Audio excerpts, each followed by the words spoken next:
Hello and welcome to the very first episode of the brand new podcast, the DF Retro Super Show. I'm John Linneman, and it's finally time. We're doing a DF Retro podcast, and this is episode 1. Today I am joined by the main cast of the DF Retro Super Show. Allow me to introduce them one by one. First of all, it wouldn't be DF Retro without my good friend Audi Sorlie. 5 years in the making, actually. We're finally here. We'll probably go into a little bit of the history of this show, but we've been here before. You just don't know about it. Exactly. This is not a new thing, but we're finally doing it this time. It's real. We also have Coury Carlson from My Life in Gaming. Hey, this is so exciting. I mean, I remember, 5 years ago when we all tried to tease that we were maybe doing something like this by posting our microphones on Twitter. Well, you say that, photographs, people like, oh, what's going on? Marc just posted a picture of him eating Bojangles, so... Right, oh gosh, right. I forgot about that. And that's the fourth guest, not guest, host, the fourth man on the podcast, the fourth wheel that completes the vehicle, Marc Triforce Duddleson. Yeah, this has been in the works for even longer than that, though, because I remember when I met Audi in 2019, John originally said, hey, I think you and Coury should meet this strange Norwegian man. I think we should do a podcast together with him. That was the entire basis of me even being introduced to Audi. So this is coming full circle with everything. I hadn't even seen your channel at the time, man. I just showed up at your door like a lost stray dog. And as you do. Yeah. And it was funny. I totally forgot that, Marc, but that was kind of our introduction, wasn't it? Yeah. Indeed. But we'll get into all of that at another time, because for now I want to start by talking about what the heck this show is going to be, or at least our aspirations. The idea here is multifold, if you will. First of all, we're going to kick off each show with a little bit of news. And by news, I mean, we're talking retro here. Like, what about anniversaries of games? Cool new retro releases for classic consoles, new hardware that we've seen. Anything else we want to talk about that's cool, retro, and news related, it's going to go here. Then we're going to go with the big part of the show, the main topic. And this week's topic, I'm going to go ahead and introduce it right now. It is the North American launch of PlayStation 2. And in fact, the history and discussion around the launch in general of PlayStation 2. But in addition, we're also going to have some Q&A, but this is going to be a separate thing, unlike DF Direct Weekly, to allow more retro patron users to get their questions in. And, we're going to go through all of that once a month. And speaking of that, our aspirations right now is we want to do this show on a bi-weekly basis. That means twice a month, we're going to give it a shot. So here we go, guys. We're going to shift into gear. It's time for the news on our very first episode. Welcome to the Fantasy Zone. Get ready. What better way to kick off this section than with the anniversary of a classic, Space Harrier. It's 40 years old. I can hardly even fathom this, but Space Harrier was unleashed in October 1985, way back then, and it was a revelation. Headed by Yu Suzuki himself, this is a stunning, super scalar, 60 frames per second shooting game that, rather than taking place from the side, as had already started to become the thing for shooters, this one goes into the screen. And I know, Coury, you're also a huge fan of this, especially the arcade version. So why don't you quickly take us through just a little bit of talk about why it's so special all these years later? Oh, this game was the game that made me fall in love with video games. It is hard to believe that it's 40 years old because, I am 46, almost 47, so I was just a youngin' when I first played this, and I could not believe the colors that I saw on screen in this game, and it felt like I was witnessing the future. This game made me fall in love with Sega, and it was the reason I ended up getting a Sega Master System as a kid instead of an NES, because I wanted to play this game at home, and I have a lot of love for that Master System version, although I think a lot of people don't think it's that great. It uses a very interesting substitute for scaling, because obviously the hardware could not do it. where it would like update the background tiles. You know, and you'd always get these squares around all the enemy sprites and everything. And I just really liked how that game played. But the arcade version, you know, there is so many ways to play this game now. Oh yeah. And the arcade version, it can be played arcade perfect so many places. You know, like every single Yakuza game, just about you can play it. You know, before that, Shenmue, you could play it, and there's that 3DS one too, right? Yeah. The 3DS version is amazing. I would say the first time it was really good, or at least close to perfect, was 32X, actually. Yeah. It has slowdown, but it's very good.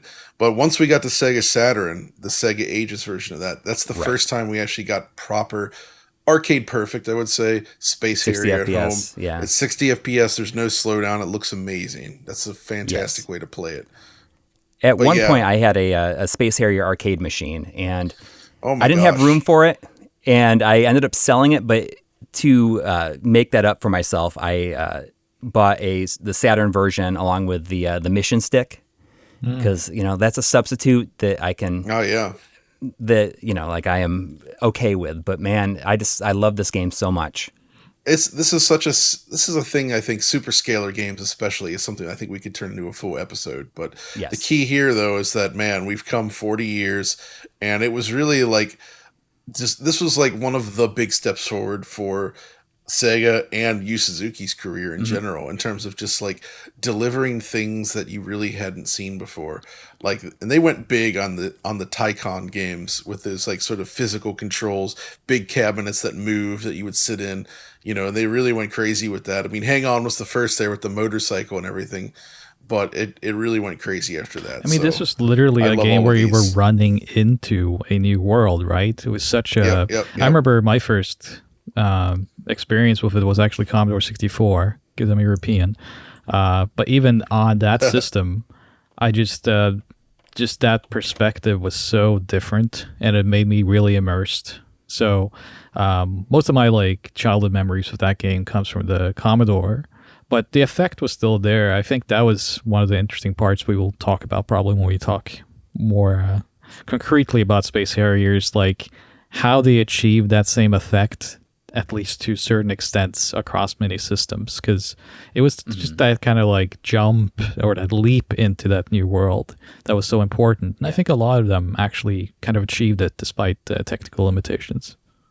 The next one we wanted to mention, actually, there's two things that recently caught our attention, or at least one for Audi, one for myself. It's ports to other systems of classic games. And I think the first one you wanted to mention, actually, is one of your favorite games ever, I believe. It's Flashback, right, Audi? And that one recently came to Sega Saturn. Yeah, as of this recording, just a couple of days ago, really. And I guess we don't need to keep it secret anymore. We've been working on Flashback for the DF Retro episode, and some point we'll finish it. And this one, it's really awesome to see it, but it's also kind of like, it hurts me a bit, because this is like one of those Easter eggs in there that I wanted to show off, was this Mac version of Flashback. So using Reminiscence, which is the reverse engineering of Flashback's original code, a user named, I think, VBT, ported over Flashback to the Saturn. So actually, many years ago, I think it's like 2009, I remember that someone already did this, and it was an okay port, but like nothing too special, which is kind of like one of those that they could do it, so they did it. But I've always been curious kind of about this Mac version, why no one focused on it, because there's been like Switch ports and PS4 and all this stuff. And here's this high-res version that no one really looked at, because I don't think anyone knew about it.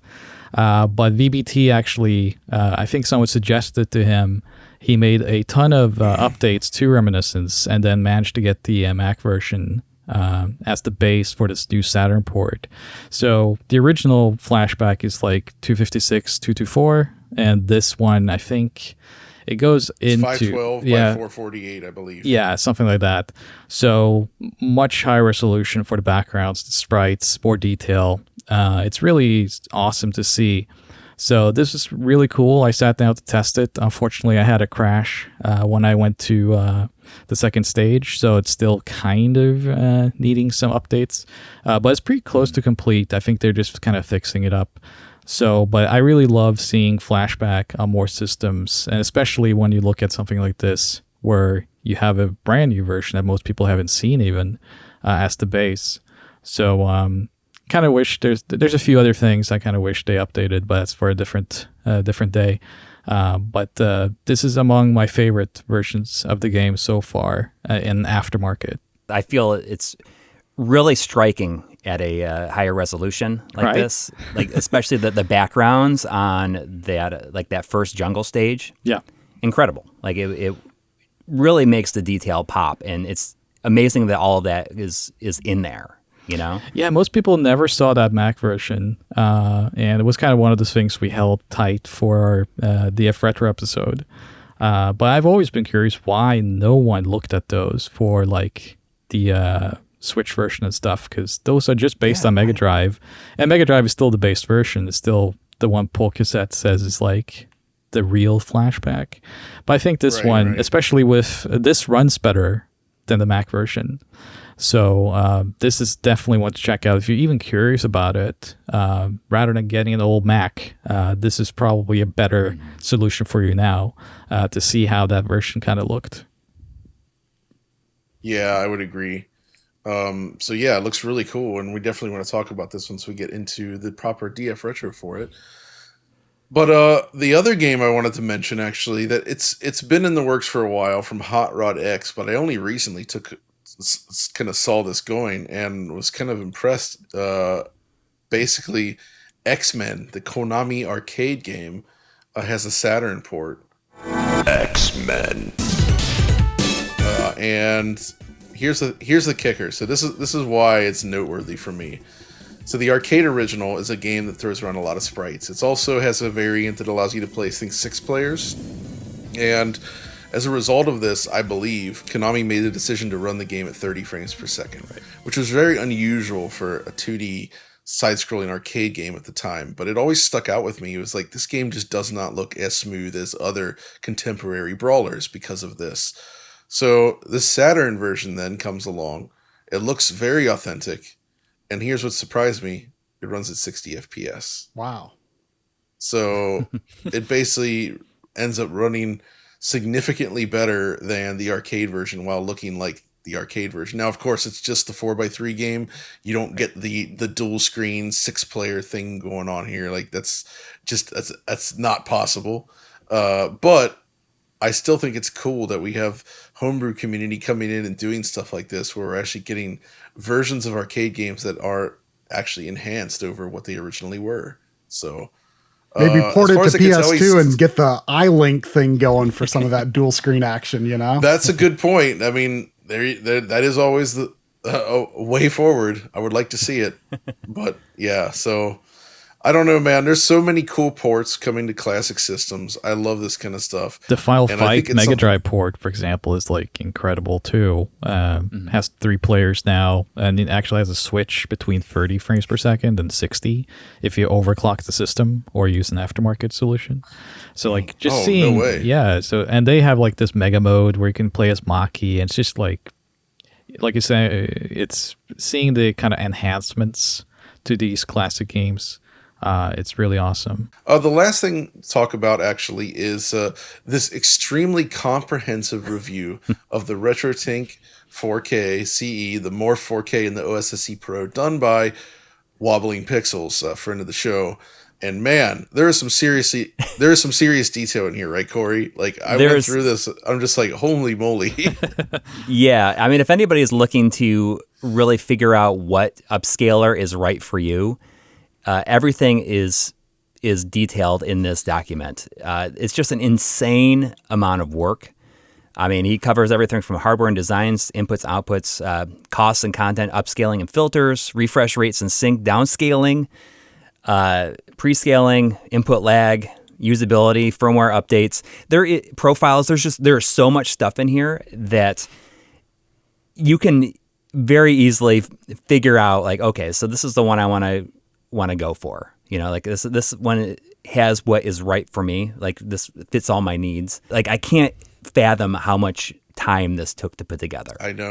Like years. I mean, just comparing all this stuff. And you'll be able to find the link to this document in the show description below.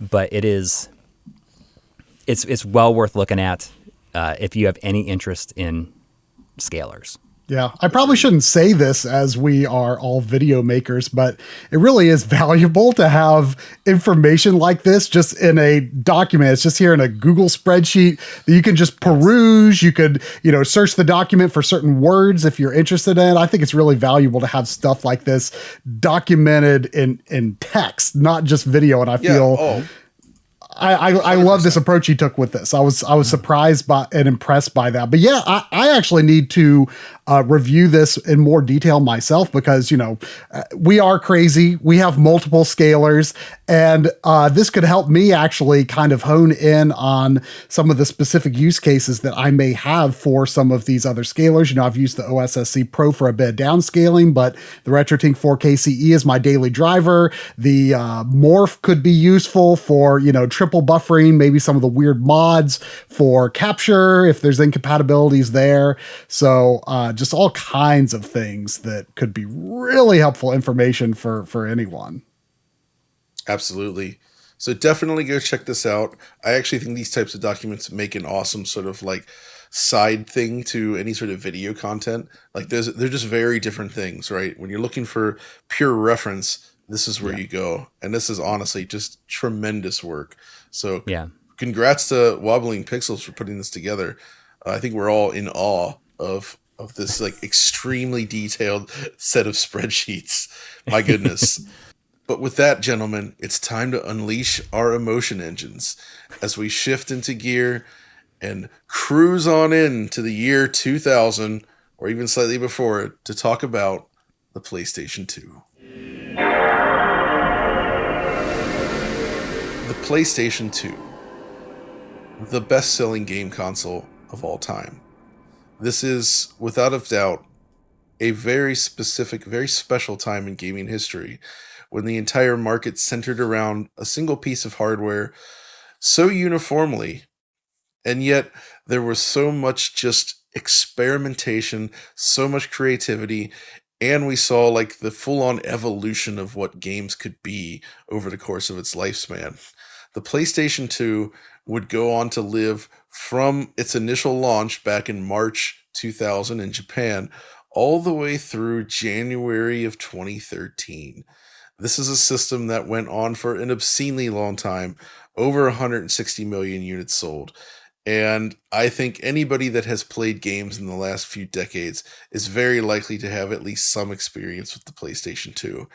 I know we did, and we're going to talk about our experiences with it today, as well as, the general system and what it was like being there, because the lead up to that point was so tumultuous and just interesting that it's something that I want to put into perspective. So obviously, being that this was PlayStation 2, this is Sony's second stab at the market.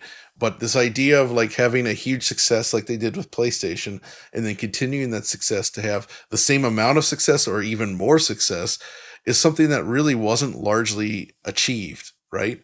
Like the Super NES was a very successful machine, but it didn't quite reach the same sort of like zeitgeist as the original NES. And then N64, of course, was a big step down from that.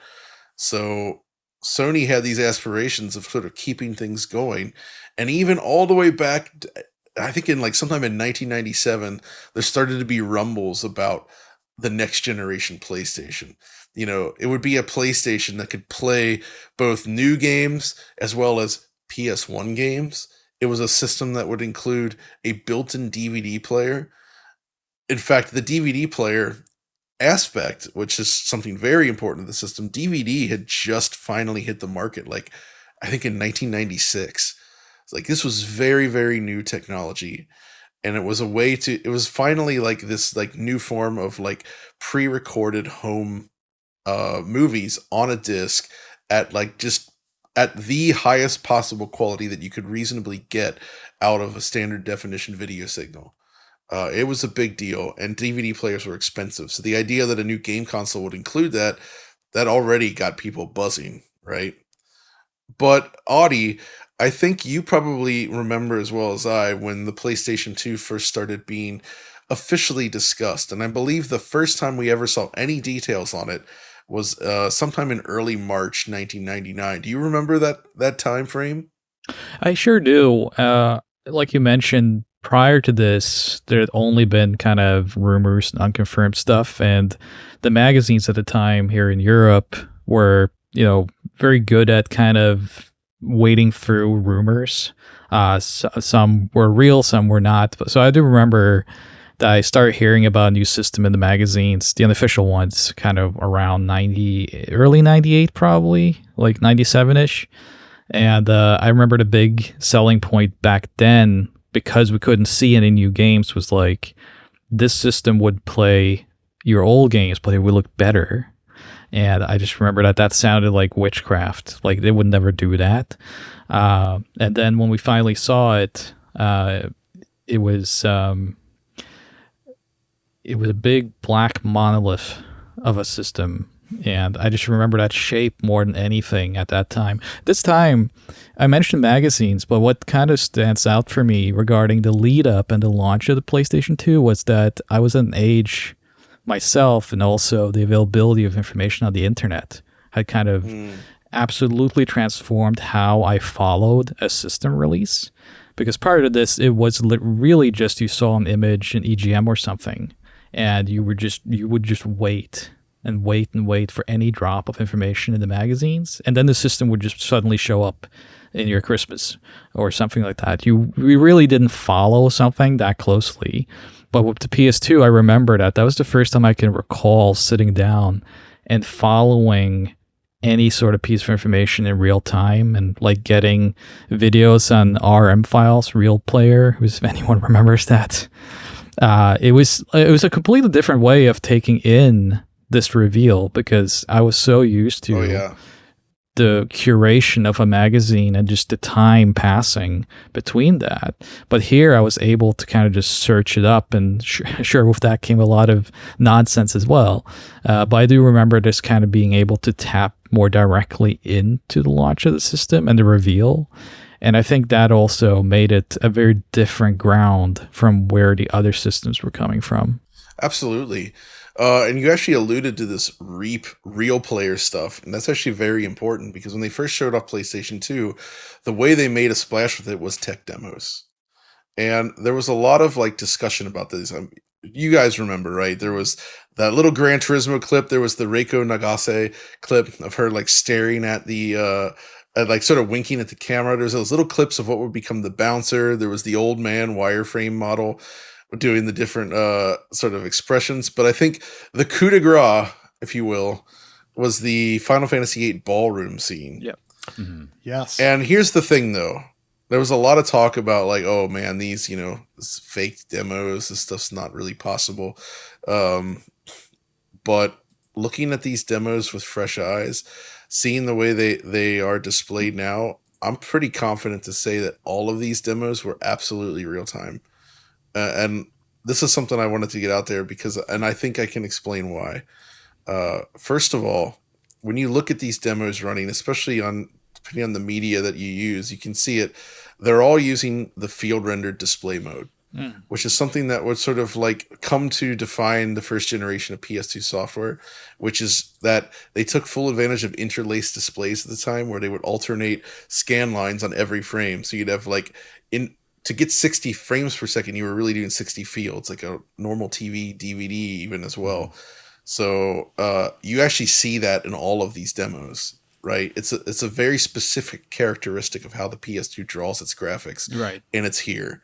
In addition, you look at stuff like, when you see just these little tiny clips and you see that ballroom scene, you're like, oh man, look at that. But then you realize, wait, there's no crowd there. It's just these two characters. The background's fairly, simple.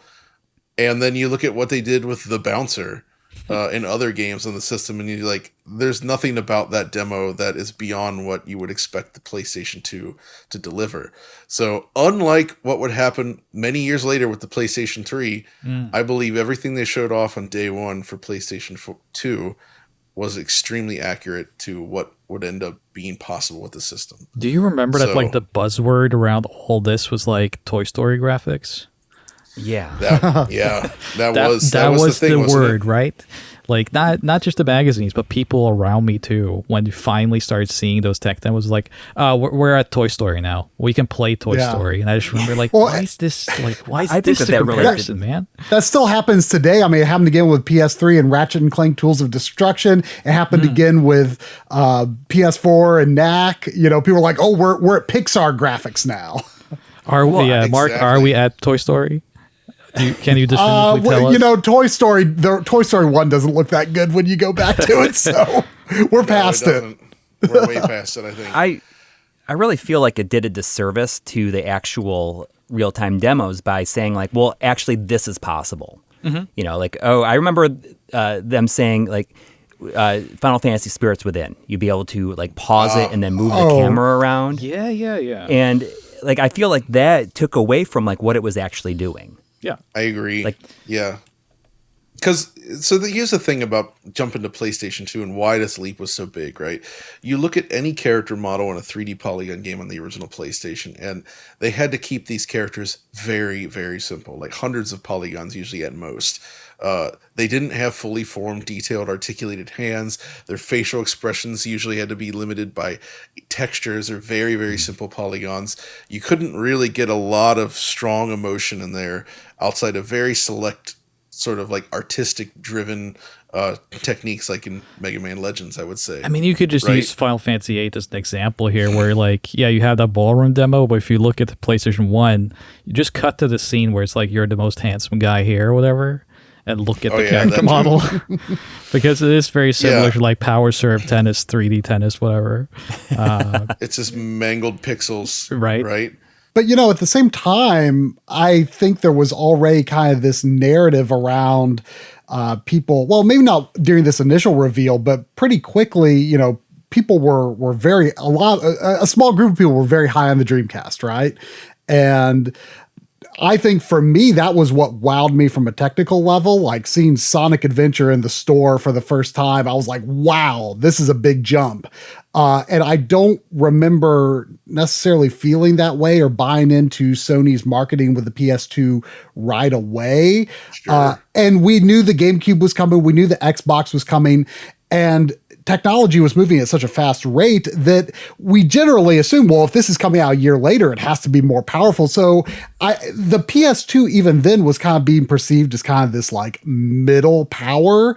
So the PS2 ultimately went on to do incredible things because of its sheer popularity, and developers had to target it and they learned to really squeeze a lot out of it. But in this initial hype, I don't think I really bought into the power. I was more interested in the games. I was more interested in seeing stuff from Konami, Capcom, Squaresoft. I think you were probably alone on that, Mark, to be honest. Not alone, I was gonna say, I was also hugely into the Dreamcast, right? Yeah, same. But when you looked at the general like customer, like sort of the feedback from the public, that was not a big deal to them. And the PlayStation 2 was like the leap that I'd say like most people were looking for, which I also kind of thought was unfair at the time because I thought as well, the Dreamcast is awesome and, you know, doing great stuff. But there was, that's even said, there were things in all the early PS2 stuff where you could see, okay, there is stuff going on here that is kind of beyond where we are with the Dreamcast. And we'll get into some of that stuff shortly. But Coury, I think you had a comment on this. Well, yeah. I mean, at the time I was working in Electronics Boutique, and I worked at Electronics Boutique all the way through like the Dreamcast release and the PlayStation 2 release. And the amount of people that were just saying, I'm just waiting for the PS2. I'm just waiting for the PS2 was overwhelming. I mean, as someone who loved the Dreamcast, you know, it broke my heart every time because it's like, oh, you know, like, but I get it, you know, because the PS1 delivered to such a high degree that I don't blame anybody for like, you know, just waiting for the next one. You know, if they're gonna drop their money on a new system, it's going to be something that they know is going to be good. Sure. And so so far we've only really touched on this very, very early announcement. Like, there was nothing really known about this, and all this was just tech demo stuff. I mean, they did show stuff like Tekken as well, which is just called Tekken, and it showed like crowds in the scene and, you know, lots of detail going on there. But it would actually be in September 1999 where we got a proper look at the PS2. And so I'd always heard people say back then, and even in my mind, I kind of felt it like, wait a minute, the Dreamcast launched in North America in September 99. And then, you know, 11 days later, they announced the PS2. That's just so mean. But it turns out, in reality, like, this was because it was Tokyo Game Show, right? Like, this, as occurs every year. And even back then, I think Tokyo Game Show was twice a year still. There was like a spring one and then a fall one, and the fall one was this bigger one. And this is why it showed up during this time. The system was revealed there properly, and this is when we got our first real look at games. So like, and the games were actually looking a lot closer to what they would actually ship as. Like, you see the footage of Tekken Tag Tournament, and yeah, it's pretty shocking to see like what they're doing visually here. And the types, so I mentioned earlier about what are they doing that the Dreamcast maybe wasn't doing yet? And the Dreamcast already had Namco Soul Calibur, which looks absolutely insane. It still does. But then you look at what Tekken Tag Tournament's doing, and there's some very key, interesting tech things going on that always stuck with me. First of all, you might notice all the arenas in Tekken Tag have fully modeled floors. Which was unusual for a fighting game. So like, you know, there's rocky surfaces, and it would actually be like modeled out stones instead of just a flat texture. But where they took it to the next level is they would actually simulate things like specular highlights, something I didn't know or think about at the time. This was very, very new. But the phenomenon of light reflecting across a surface, right? So the stones, as the camera moves along the stones, you actually see like the light change bouncing across those stones. Or when you're fighting the city on like a city street with like reflective ground, there's like puddles of water, you actually see the scene reflected in the water. And this sort of like effect was really quite new, and it looked very, very impressive at the time. I mean, it didn't just look impressive though. It was better than the arcade version was. So I mean, the system like Soul Calibur, was, right? Yeah, it was a similar jump from, you know, arcade to home as Soul Calibur was from arcade to the Dreamcast. Right. And I mean, I think the arcade version of Tekken Tag, I assume, was running on like an enhanced version of like the Tekken 3 board. Yes, it is. Yeah, I think it was the same board that Soul Calibur arcade uses. Okay. So yeah, derived from that, yeah. And for the record, both Tekken 3, Tekken Tag, Soul Calibur, all three of those games, that hardware is significantly more capable than the PlayStation was. Yeah. Right? Yes. PlayStation 1. So it was already PlayStation 1. But with both Soul Calibur and PlayStation 2, Namco went all the way and basically remade these games visually and added tons of content to them. And it's just like, you know, each one took advantage of the types of things that the consoles were really strong at. And essentially, you know, kind of signaling the end of like arcade popularity, arcade superiority. Yeah, it was heading in that direction indeed. Yeah, I mean, fighting games were always such a great showcase for, you know, kind of having that focused scope, and they always impress at the beginning of Dreamcast, PS2. We don't really get fighting games being that showcase anymore. Thinking of fighting games along those lines, there's a couple other things to mention in here. First of all, Square's The Bouncer. Yeah, that's what I remember the most. Heavily publicized, and for good reason. The demo that they showed off here actually does look like the final game. And this is the one that essentially brings what at first glance looks like Squaresoft quality CGI graphics in real time, running at 60 frames per second. It's just so like they Toy have these Story. big scenes. It looked, yeah, exactly, just like Toy Story, but with more pockets and belts. They showed so much cool action here, but it was hard to parse what the heck the game was going to be. And as it turns out, it's basically like Dynamite Deca. Yeah, I mean, it's like an arena fighter, right? With a little bit more acceleration. I think people were kind of tired of brawlers at the time, so people were a bit disappointed with it, probably seeing it come from Squaresoft. But no, I think it's a good game. I mean, it's one of my earliest PS2 memories, playing through that with a friend. And of course, people were like, oh, it's so short and stuff, which people still complain about with games today. But it was a pretty interesting early game for the system for sure. Hey, John, remind me, so I remember there distinctly being two Bouncer trailers. The first one, the one I remember, was like a much more scaled back visual looking game, but like they were using like furniture, like chairs and stuff. And then you had the second trailer that had like the characters. Do you remember this? So, okay, there was an initial trailer shown earlier in like March 99 that was very simple. But the one shown at TGS that year looks like the final game, but they do have some scenes in there with more furniture and destruction happening than what would actually ship. As we would come to find out, though, and you can already see it in this early footage, this brings me to the next visual effect that was possible with the emotion engine and the graphic synthesizer. And this actually, I genuinely think this is a very cool feature, and one that I didn't hear a lot of people talk about at the time, but it instantly struck me. I'm talking about depth of field. Depth of field. All of us here, we're using it right now on our camera feeds.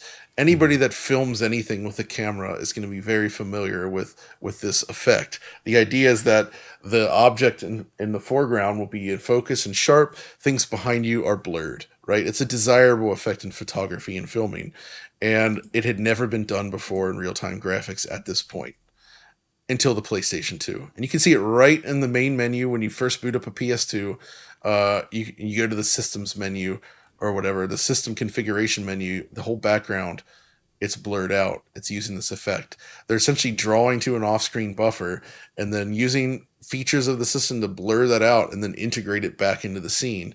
And the Bouncer, like many other launch games as well, and games going forward, use this like crazy to get these cool cinematic effects where you actually did have proper like real-time rendered depth of field.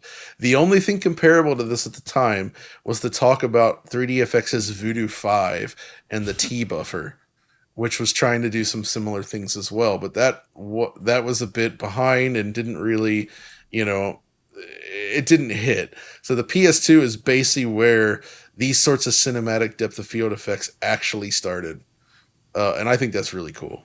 Where a camera started actually acting like a real camera. Right. Yeah. Exactly. It's an effect that isn't pulled off successfully in a lot of modern games. So it's hard to do. Yeah. And PS2 quality, not like insane levels of quality, but on a standard definition screen, I always thought it looked really darn good. It was very effective. Games like Metal Gear Solid 2 would go on to use it like their whole visual style was based around this sort of stuff and cutscenes, right? They also showed off things like Dark Cloud at the show with that amazing water simulation, which the final game would end up having. And that was another underrated game, as we'd come to find, where it was essentially like a city building RPG. But I think people wanted just normal RPG, and maybe it didn't get the initial reception it deserved. But looking back, I think it's actually a very cool little game with some neat ideas. Well, you go from a Final Fantasy tech demo, right? And then you see something like this. And I remember my friend, not Tom, but another friend of mine called this game, when he first saw it around this time, he called it Holy Magic Century 2. And Holy Magic Century, for those who don't know, is Quest 64. I can see it. I can see it. And yeah, I mean, there's something to it, but I think Dark Cloud is significantly better looking and playing game, even though I do love Holy Magic Century. But I just remember that comparison has sat in my heart since the launch of the PlayStation. I still remember that so vividly, how hard that hit me, that comparison. Even though it's not really that apt when you play the game, but I understood him from because he's a huge Final Fantasy guy, and when they showed off this and another one that was I think they showed off Eternal Ring or something shortly thereafter, if not the same time, and he was just like, he was not getting what he wanted from these games. It's an apt comparison given kind of the gulf of what people were expecting from RPGs at the time and the ultimate especially reception for PlayStation of those 1, games. Right? I mean, other than Super Famicom, PlayStation 1 was like defined by its JRPGs. So you didn't really get too much representation of that early on with the system here in this capacity. And I would say that is likely down to essentially production requirements of hitting this new targeted visuals, right?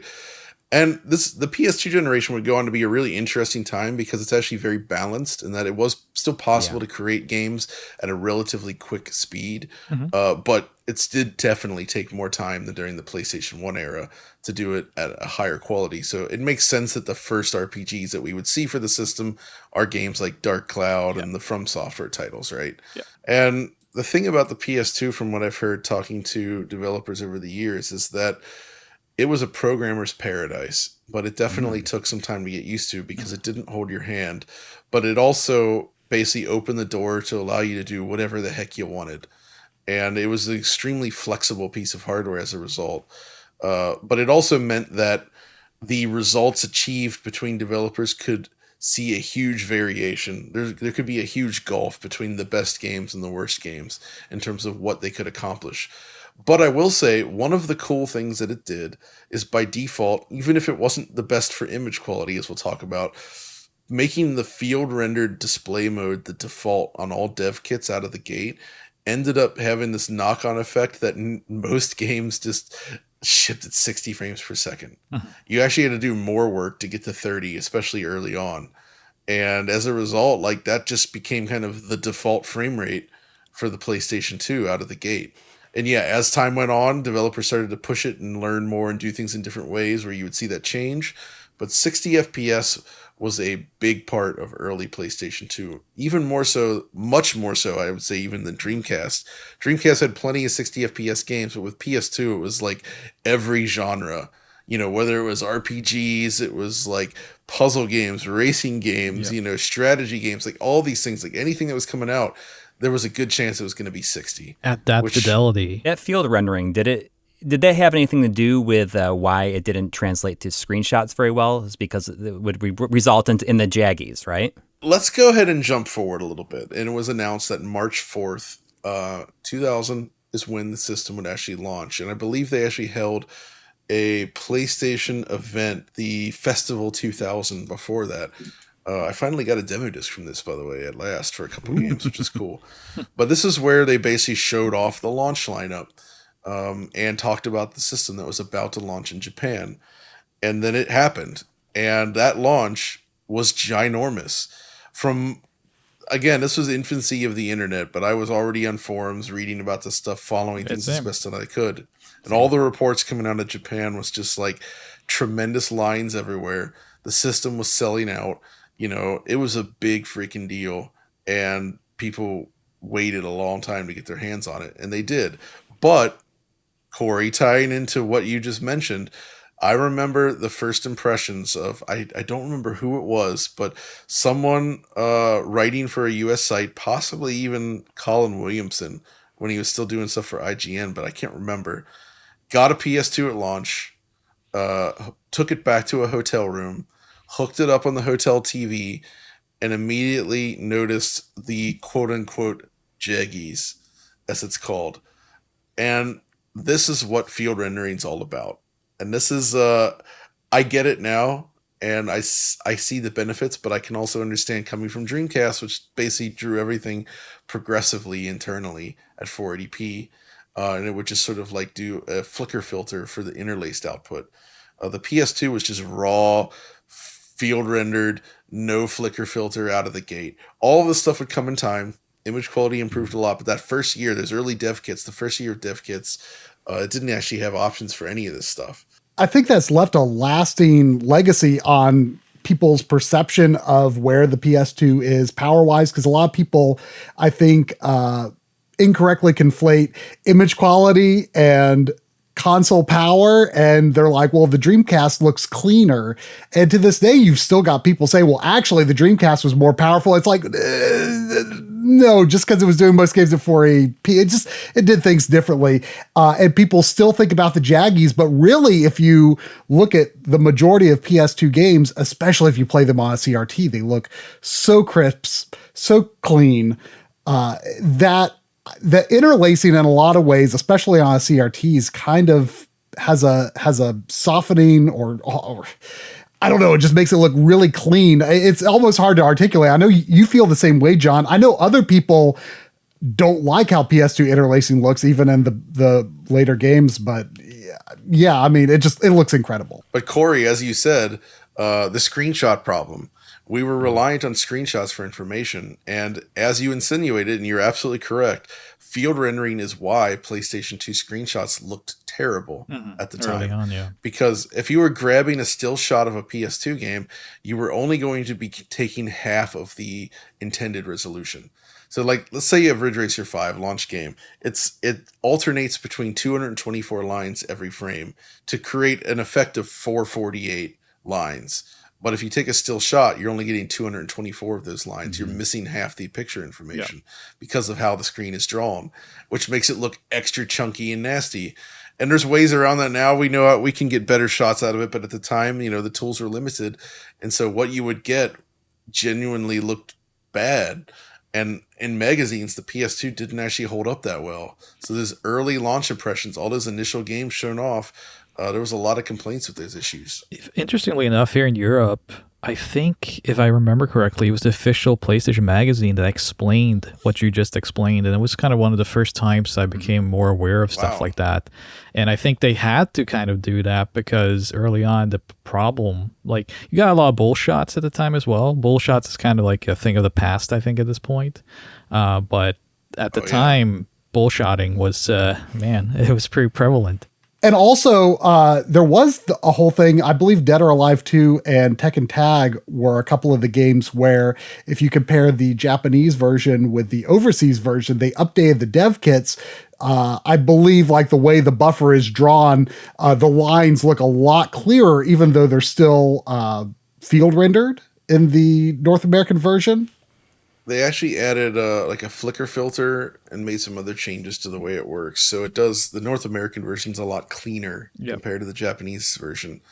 Unfortunately, they didn't do that for Ridge Racer, which only has the one graphics mode. Yeah.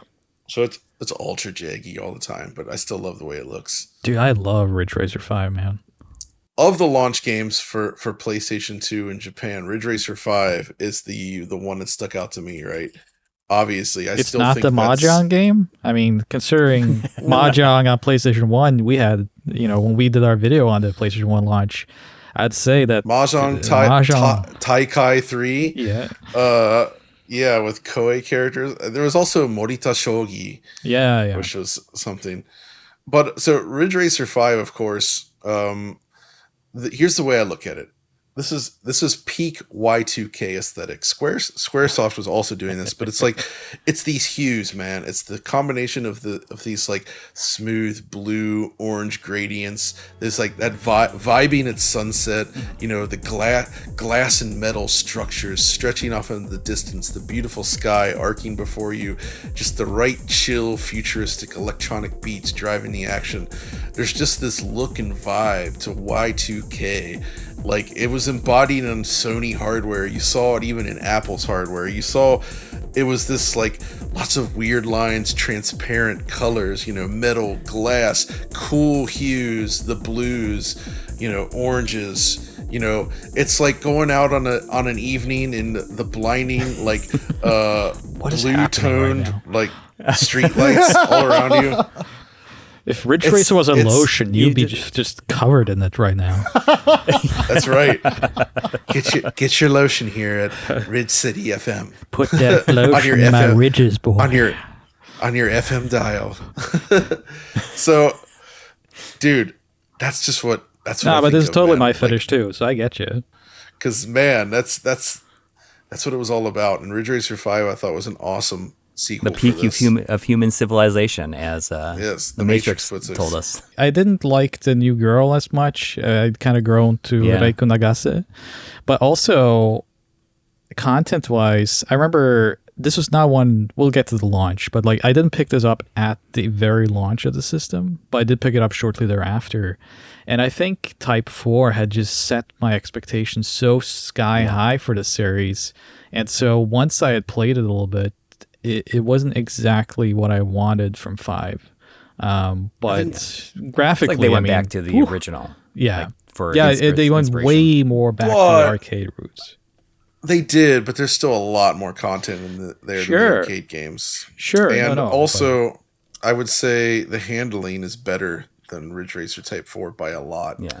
I think it's the best handling in the series, actually. There wasn't a big gap between Type 4 and 5, as far as I remember. I feel like it was only a couple of years, or maybe even less. Maybe The whole theme of Ridge Racer 4 is, the turn of the century. So then with Ridge Racer 5, the other thing it does that I love, and you mentioned the girl, but Ife Kami is what she's called in Ridge Racer 5. Yeah. Whether you like her or not, she stars in what was an absolutely mind-blowing demonstration of real-time graphics rendering.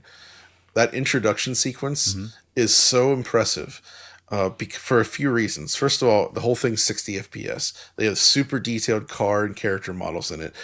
And I think you guys as video editors as well can really appreciate this.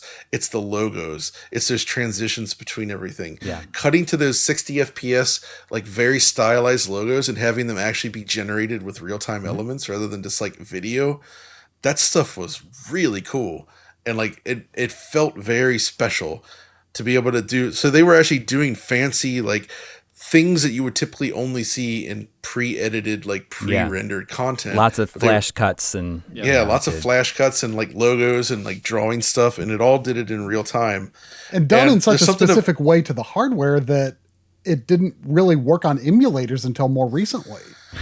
Right. There's some glitches there's something with the way Namco handles textures and other things in that game where like it would absolutely destroy PCSX2, especially the hardware renderer. Like the introduction movie, when you try to watch the intro, it's just a mess of like corrupted flashing polygons and like weird textures, and the whole thing was completely broken for the longest time.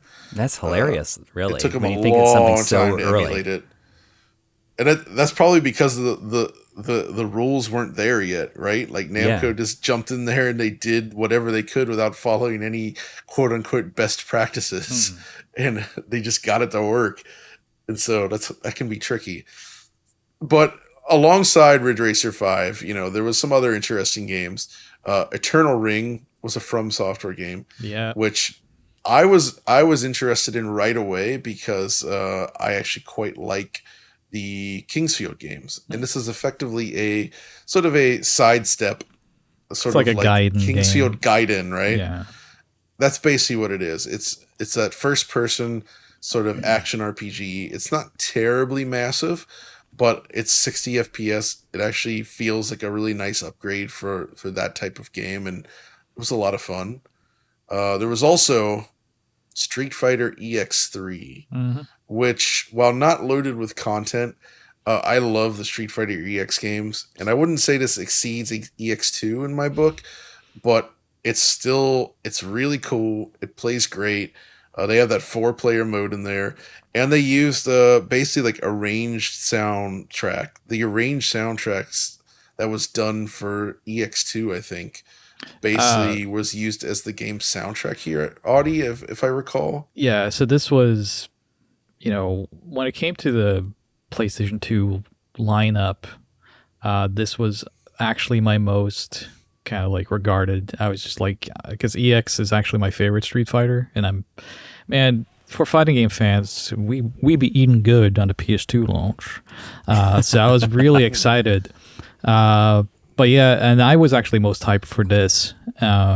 It uses like a more realistic graphic style, and the soundtrack you mentioned is actually the arranged soundtracks from 1 and 2. It's not just 2. Not just 2, right? Yeah. But it's got Strange Sunset, and that's what matters. Yeah, incredible song, right? So we can go more into what I thought of it once we started playing it, but like this was for me, and I was surprised at the time because I remember just being revealed on the Japanese side, and I was like, this is Street Fighter. Obviously it's EX, but that was my favorite of the Street Fighter series. But at this point, Street Fighter had lost its luster, I think, towards Tekken, because I remember being very alone in my hype for this game. I felt like it was unfairly maligned because of things like Soul Calibur and Tekken and Dead or Alive 2 hitting. And people were just kind of... But the series always had that problem, I feel. Yeah, it did. Like Street Fighter EX never really got the respect it deserves. No, in my not book. at all. Yeah. Not at all. Probably in an episode of its own talking about Arika and like the fighting layer stuff. But like, yeah, I mean, this to me was like the most fun, and it wasn't the most competitive. I've never been a competitive guy when it comes to fighting games in general. I just like playing them and always have. But it was just such a fun romp of a fighting game, the EX games. And they tweaked certain things about canceling and such in Street Fighter that I found very satisfying. But I see also why it upsets competitive players. But to me, it was just like, it was the best sounding Street Fighter. It had some of the coolest characters, like Skullomania, and just other things like this. It's a very different feeling Street Fighter, but at the time, this is what I kind of wanted rather than the direction we went in with 3, which didn't feel much like a Street Fighter game at the time of release. This was like, this is my Street Fighter 3. But having that on the shelf next to Tekken Tag, you know, I think that most people that are buying it the wasn't a system comparison. are going for Yeah. Tekken over that. It- Because you especially know, since Tekken Tekken was is a such spectacle. a, like, well, not only that, but it's like Indeed. such a brand that was, or a series that was associated with PlayStation so closely. Yeah, and Tekken had broken boundaries with Tekken 3 already. So the idea, this was basically Tekken 4 before 4 in the sense that people were looking at this as the next one. It had all the characters coming back. It had all, like, you had new modes. It had, like, the lighting system that John was talking about, because even people that didn't know what that stuff was on a technical level, they could see it. And, you know, Street Fighter EX3 couldn't compare. You had, like, these weird character models that stick out because, like, Ryu and stuff is, like, realistic, but then you have Blanca, which is, like, really kind of out of... And he's always been out of place, but now even more so. And you have a lot of exaggerated muscular characters that don't fit in with the more lean regular characters suddenly because they changed the entire graphic style. So Exactly. there are issues with the X3, but that was still the sure. one that I was most hyped for, along with some others we'll get to when we talk about the European launch. I guess the big technical improvement over the prior games is simply that they actually had 3D backgrounds now. Yeah, And I more don't know if advanced that's an particle effects. improvement. Is that an improvement? Is it I to would you? say so. Like, Yeah, because so it still has the infinite floor effect of Yeah. the PS1 games. It's basically like, so it's like to me it's like Tekken 3 PS1 versus Tekken 3 Arcade, where Tekken 3 Arcade had polygon backgrounds, whereas the PS1 version was just flat 2D graphics. And I feel like just having polygons in the background adds a lot of extra parallax to the movement that made the worlds feel just better to my eyes than just having the straight flat backgrounds. to me, even at the time when I first played it, I felt like Street Fighter EX3 felt muted because you had such a cool artistic expression in those 2D backgrounds or the flat textures on 1 and 2, but then you got to 3 and it was just like, yeah, it's 3D, but it's so muted compared to what those others tried to kind of visually represent. I thought at the time, though, it was still like a nice improvement. And some of those, like there was that stage with the bridge and the water that has like the reflections and stuff. Sure, I always yeah. remember that sticking out. It looked really cool to my eye. But we don't need to go through every title here. But there was, obviously there was Stepping Selection, which is big. There was Drum Mania from Konami, of course, which was an arcade game that required the drum controller. I think you could play with a pad, though, if I recall. I believe so, yeah. But this was during the rise of music games for Konami, Beimani, I guess, when it was blowing up. So Dance Dance Revolution and all that, all of which would come to the PlayStation 2, of course. We of course had some shogi games, Kakinoki Shogi 4. There was Mahjong Taikai 3, which was a Koei game, and that was actually one that started, I think, back on the Famicom even. Yep. And it was around for a while, and you had sort of the fancy 3D character intro for the game, but the actual game itself is just very bog standard looking. We'll do a and I full mentioned DF retro before- on this later. Of course. There's also the Morita Shogi, which I mentioned earlier, which I mean, Dude, it's interesting how there was Like people, the simulation of shogi is very important to a certain subset of people. And they're not listening to this show.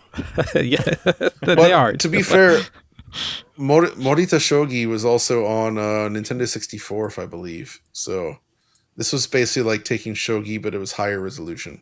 So you got proper 448i, I guess, versus the 240p of the lesser N64 game. Finally. I don't know if anyone who's a hardcore shogi fan knows what 240p and 480i is.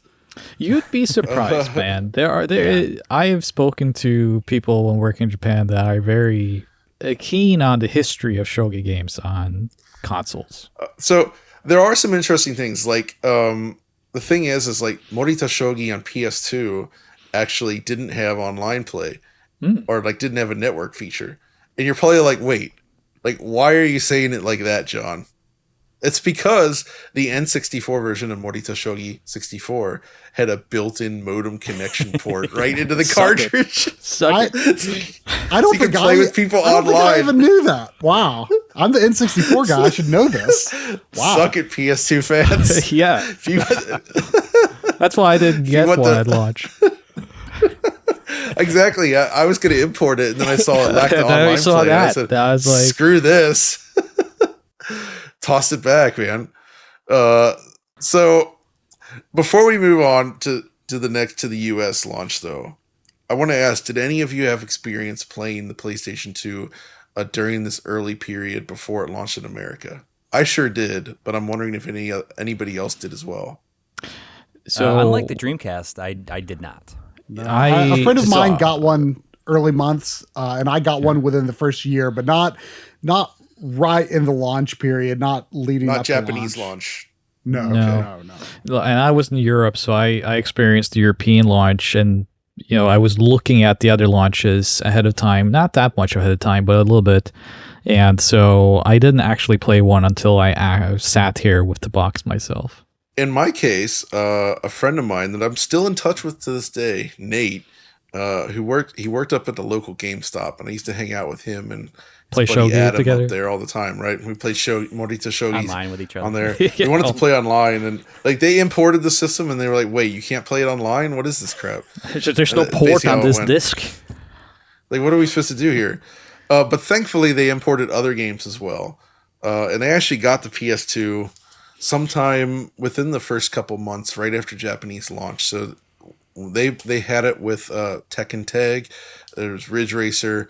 Morita Shogi, of course, and I can't remember what else, but so I played it for myself, and I actually, the things I mentioned about like the specular highlights in Tekken, the depth of field, like maybe this was foreshadowing my future at Digital Foundry, but even back then I was like, dude, look at this stuff, because they actually weren't that convinced. They were also hardcore Dreamcast guys, and I was too, to be fair.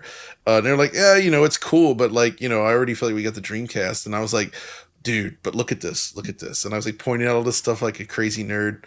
They could see what I was talking about, but didn't fully appreciate it yet. But I think they closed up the store, and we stayed around afterward, and I just played a bunch of PS2 for a while, and I remember just experiencing it and thinking like, man, Dreamcast still rules, but like I could see there was awesome tech going on. But then, and this is wild, so obviously E3 comes around in 2000 before the system launches in America. It's the big showdown. Everybody jokes about like showing the Matrix on DVD and stuff, which, but there was one big game there. It was Metal Gear Solid 2. And that blew the doors off expectations. But for those of us at home, we were limited to these tiny, crappy little videos, little real player. It just so happens, however, that these same friends of mine, they were crazy enough to import what was already a crazy thing, the Metal Gear Solid 2, the trailer DVD. So they bought that DVD, and I remember seeing it running on the system in real time. And the way DVD video was at the time, it basically looked the same as the real-time graphics, right? It was extremely high quality.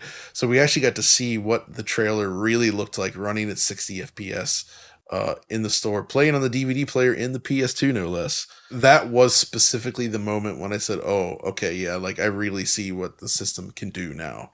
Like there was so much going on. I did a whole DF Retro on this, of course, but like just the sheer amount of post-processing effects, the lighting, the animation, the character detail, everything running at 60 frames per second, it was just absurd.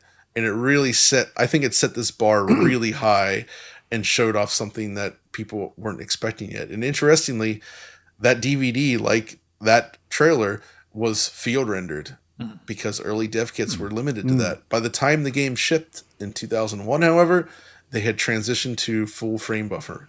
So the resolution essentially doubled by the time they got to launch, which is why you can run it in a forced 480p mode.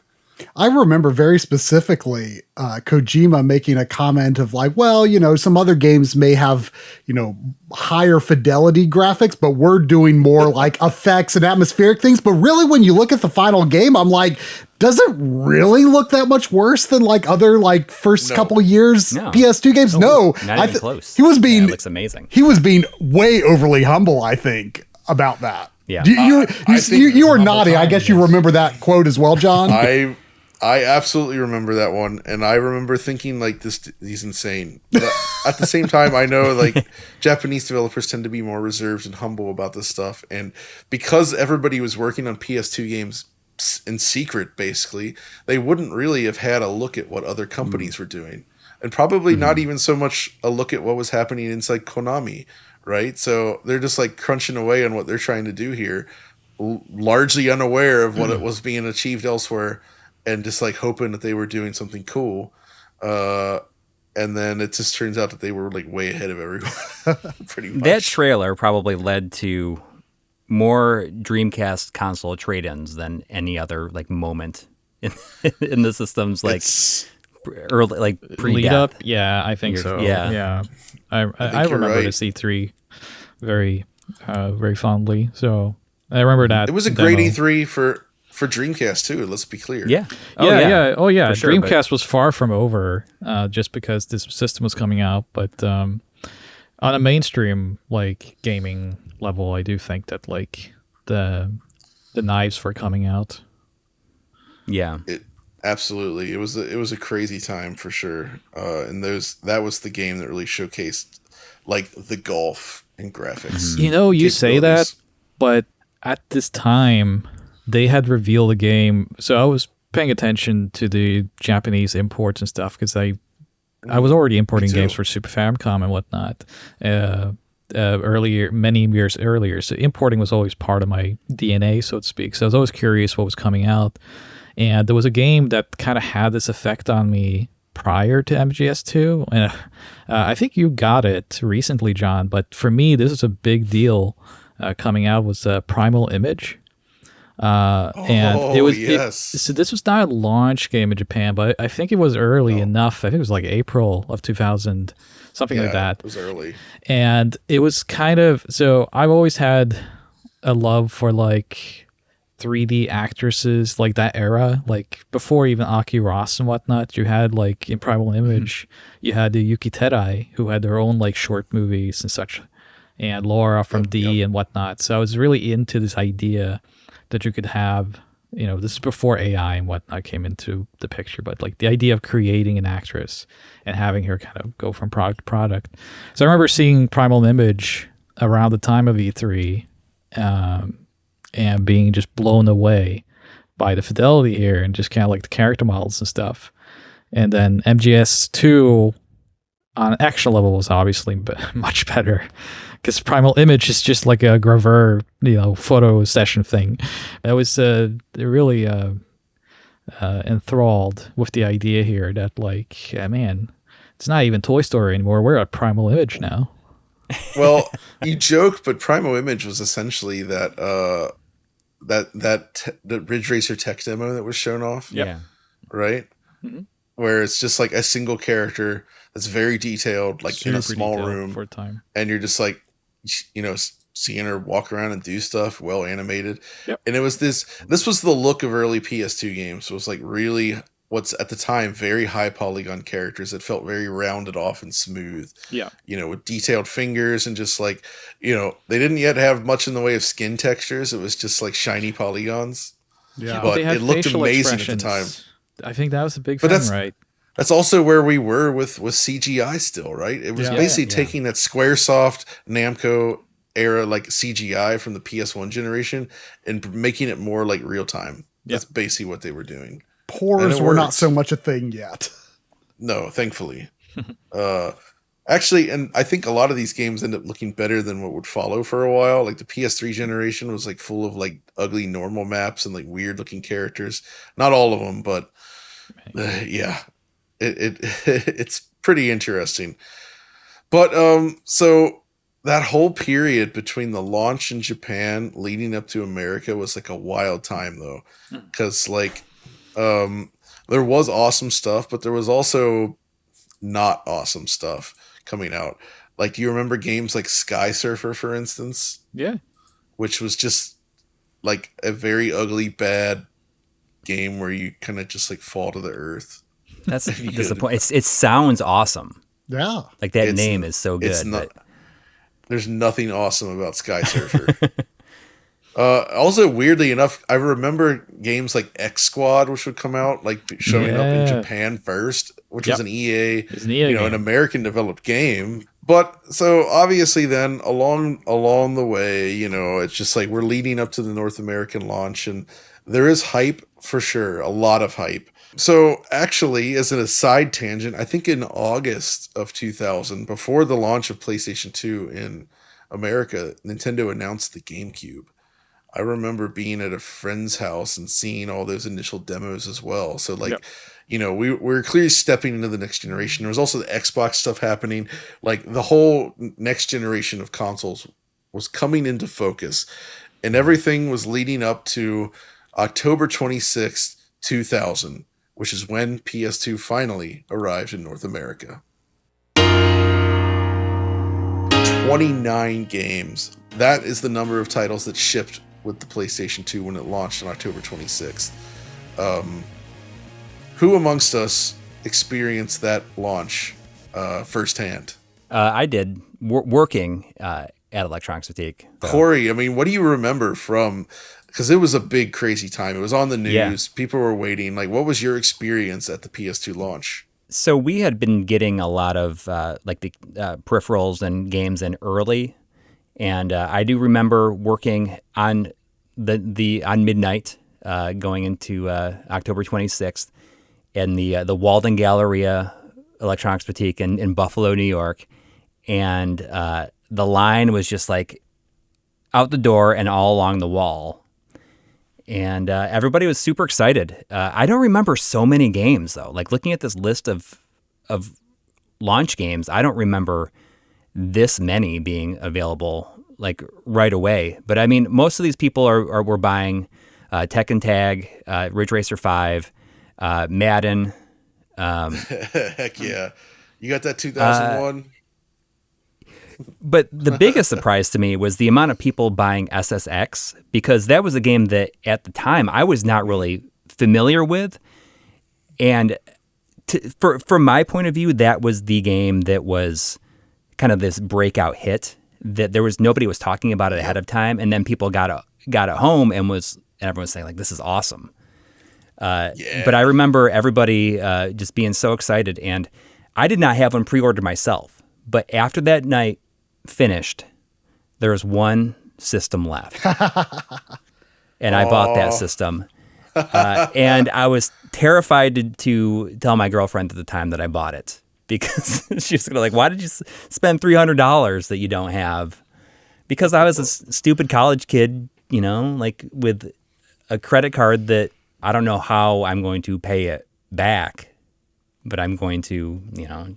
So do at it, the end but- of that evening, you walked home with a brand new PlayStation 2 No games, memory though. card. Oh, I thought I was going to say you didn't. I thought you got Cue Ball Billiards Master. No, the only game that I ended up buying maybe like a day or two later was Gun Griffin Blaze. Oh my god! Because of working designs, wasn't it? I knew it. Yeah. Well, it was under their Spaz label, which at the time, I know, right? It's Greatest logo of all time. They had two launch window games. It was that and Still Feed the Lost Planet. Yes. But Gun Griffin Blaze was the first one released. One thing I did want to think about the launch and is the amount of these games that shipped on CDs versus DVDs. Yeah, we didn't even talk about that. It was amazing to me because I don't think it was talked about that much. That the games would ship on CDs or DVDs depending on what they required. So let's talk about that real quick. So let me first read a quote from somebody that worked in the system. He says, PlayStation 2's real-time graphics have no limitations. That's why I chose the color black, as it represents the infinity of the universe. The blue represents the intelligence and life sprouting up. The thing that struck me was that he specifically mentioned the blue color, right? Mm-hmm. And that is in the promo material for the PS2. You often saw the blue disc in the drive or alongside the upside system. Down. But except for it was always in the tray upside down. So always in the tray upside down. But guess what? Those weren't DVDs. Those were the CDs. Yep. Yeah, and that's the difference, right? So because I think that we thought that it was going to be that's what the CDs were going to look like because the black CDs on the PS1 were so different. This is what they're going to make DVDs look like. Yeah. I didn't know for a long time that those were CDs. I always wondered if that was the intent. And maybe there was some technical reason why DVDs with their more densely populated tracks wouldn't work that well with the color. It's probably change. Probably a good theory, I would say. So as a result, any game on a CD shipped on a blue disc and any game on a DVD shipped on a silver disc. And then any game on a dual layer DVD shipped on a gold disc. I found it really impressive just how insane the confidence Sony had in the hardware, in the fact that it just was shipping in this blue box with the logo on it. Gorgeous. It's an amazing box for these systems, and it is just it just shows insane confidence. That that's all you need to say on it. Y2K the box. I have a question for you, Coury, having worked on it, because here in Europe, at least, I think in the US it was the same, but the discourse that I noticed that was different from PlayStation, Super Nintendo, N64 was that there was a new demographic of people talking about it because specifically they were going to watch their disc of The Matrix on it. And I remember so many people here had The Matrix on DVD before they even had a PlayStation 2 or a DVD player of any kind. But they were specifically getting this system as a multimedia system. It was basically the CDI that I wish it was. And I was just curious if the customers came in for specifically hey, this is my DVD player. Sure, and I think that came out on DVD just a month before the system came out. Right. Because I remember a friend getting it on DVD the day that it came out. I had a DVD player going back to 1997. Whoa, believe it or not. That's insane to me. I got it. That's fair. I had one before PS2, but not.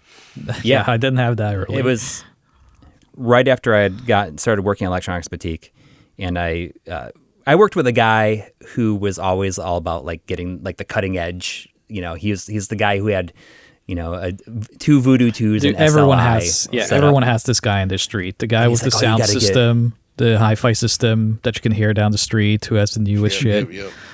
Everyone had that guy in the DVD player.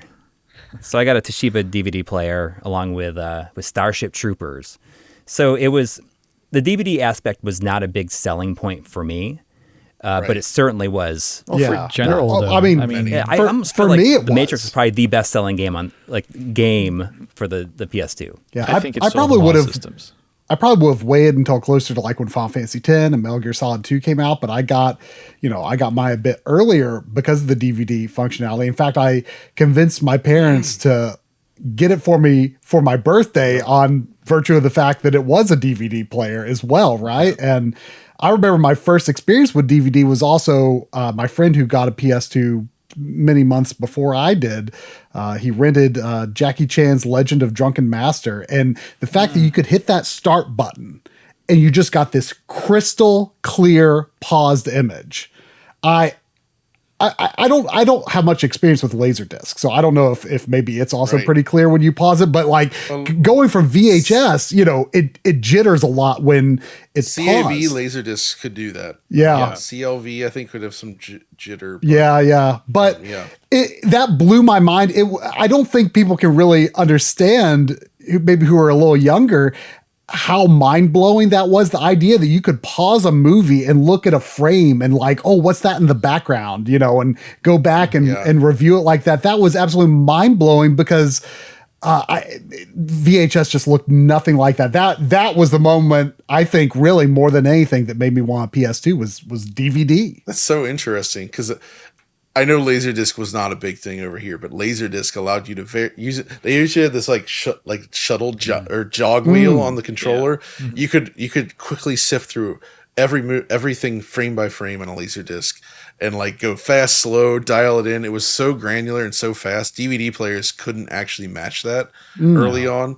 In terms of the fluidity, the Laserdisc, it felt like you were like a DJ spinning the Laserdisc, kind of. It was like rolling back and forth through it.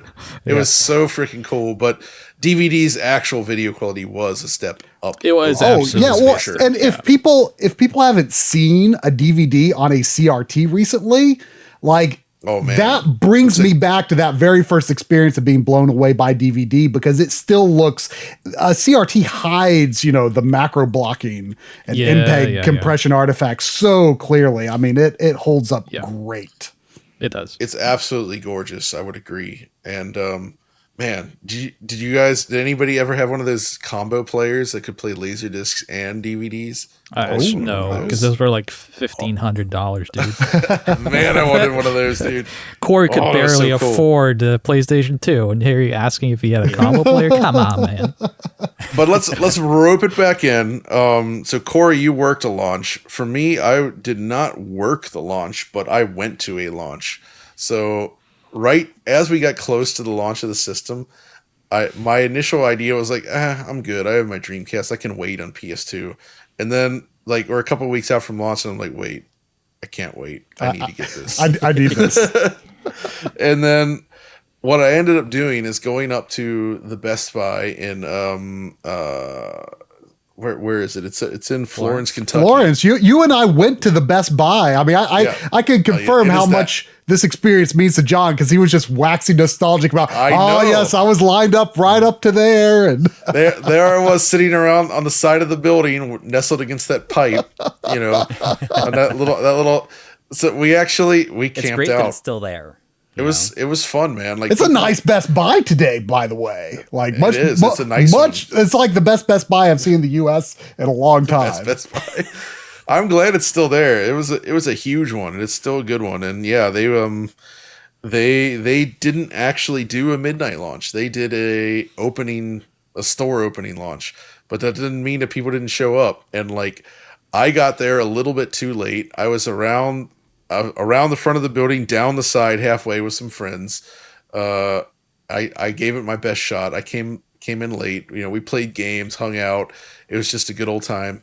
And then the store opens up, the line starts to move. And by the time I get to the front, they start saying, we're probably not going to have enough units after this point in the line. And sure enough, they didn't. Mm-hmm. So I didn't get it on day one. As a consolation prize, I bought a copy of Tokyo Extreme Racer 2 for my Dreamcast. But thankfully, 2 weeks later, those friends I mentioned that had imported a PS2 that worked at GameStop said, hey, we got an extra one in. Why don't you come on up and get it? Heck yeah. Nice. And so I ran up there and I picked it up with a copy of SSX because Coury said, the hype around SSX was big. I was already a huge fan of the Tony Hawk games at that point. Mm-hmm. So these extreme sports, it was starting to get me. And I was like, okay, I'm going to give SSX a shot. This looks great. And it absolutely blew me away. Of course, within the first week of that, I also picked up Ridge Racer 5, Tekken, and a memory card. Which were expensive. And then which were expensive, but compared to modern day prices, not so But bad. by the time I got my PS2, memory cards were extremely scarce, and my only option was actually to buy the Mad Catz version, but it was like using the Sony Magic Gate branding. So it was like Sony just needed to, like, I guess they helped manufacture just to keep up with demand. They were very hard to come by. What's also hard to come by was that goddamn DVD remote. Do you remember that? Like, I didn't buy a PlayStation to get DVD player, but I just remember my friend could not source one for months. It was so hard to find, at least here. And when he got it, it was not very good. At least the DVD functionality wasn't locked behind having the remote and the receiver. Oh, yeah. That is true. That is true. Can you imagine? Later, That probably had a significant impact on, the balance of power between those consoles in America, at least.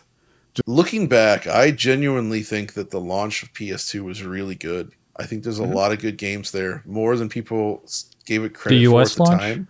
Yeah, the US launch. It's a good launch.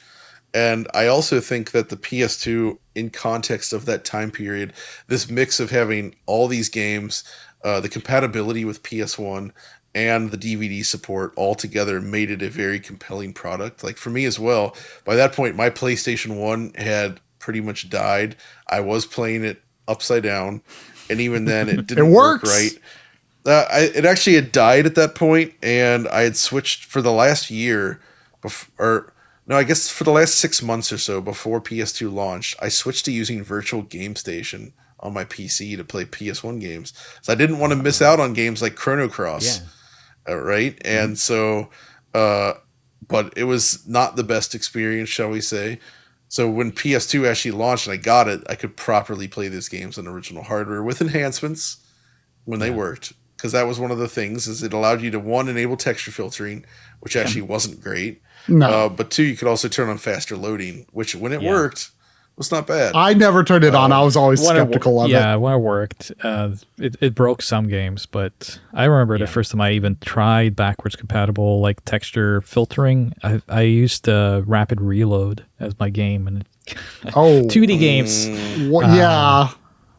Not a good choice on that one.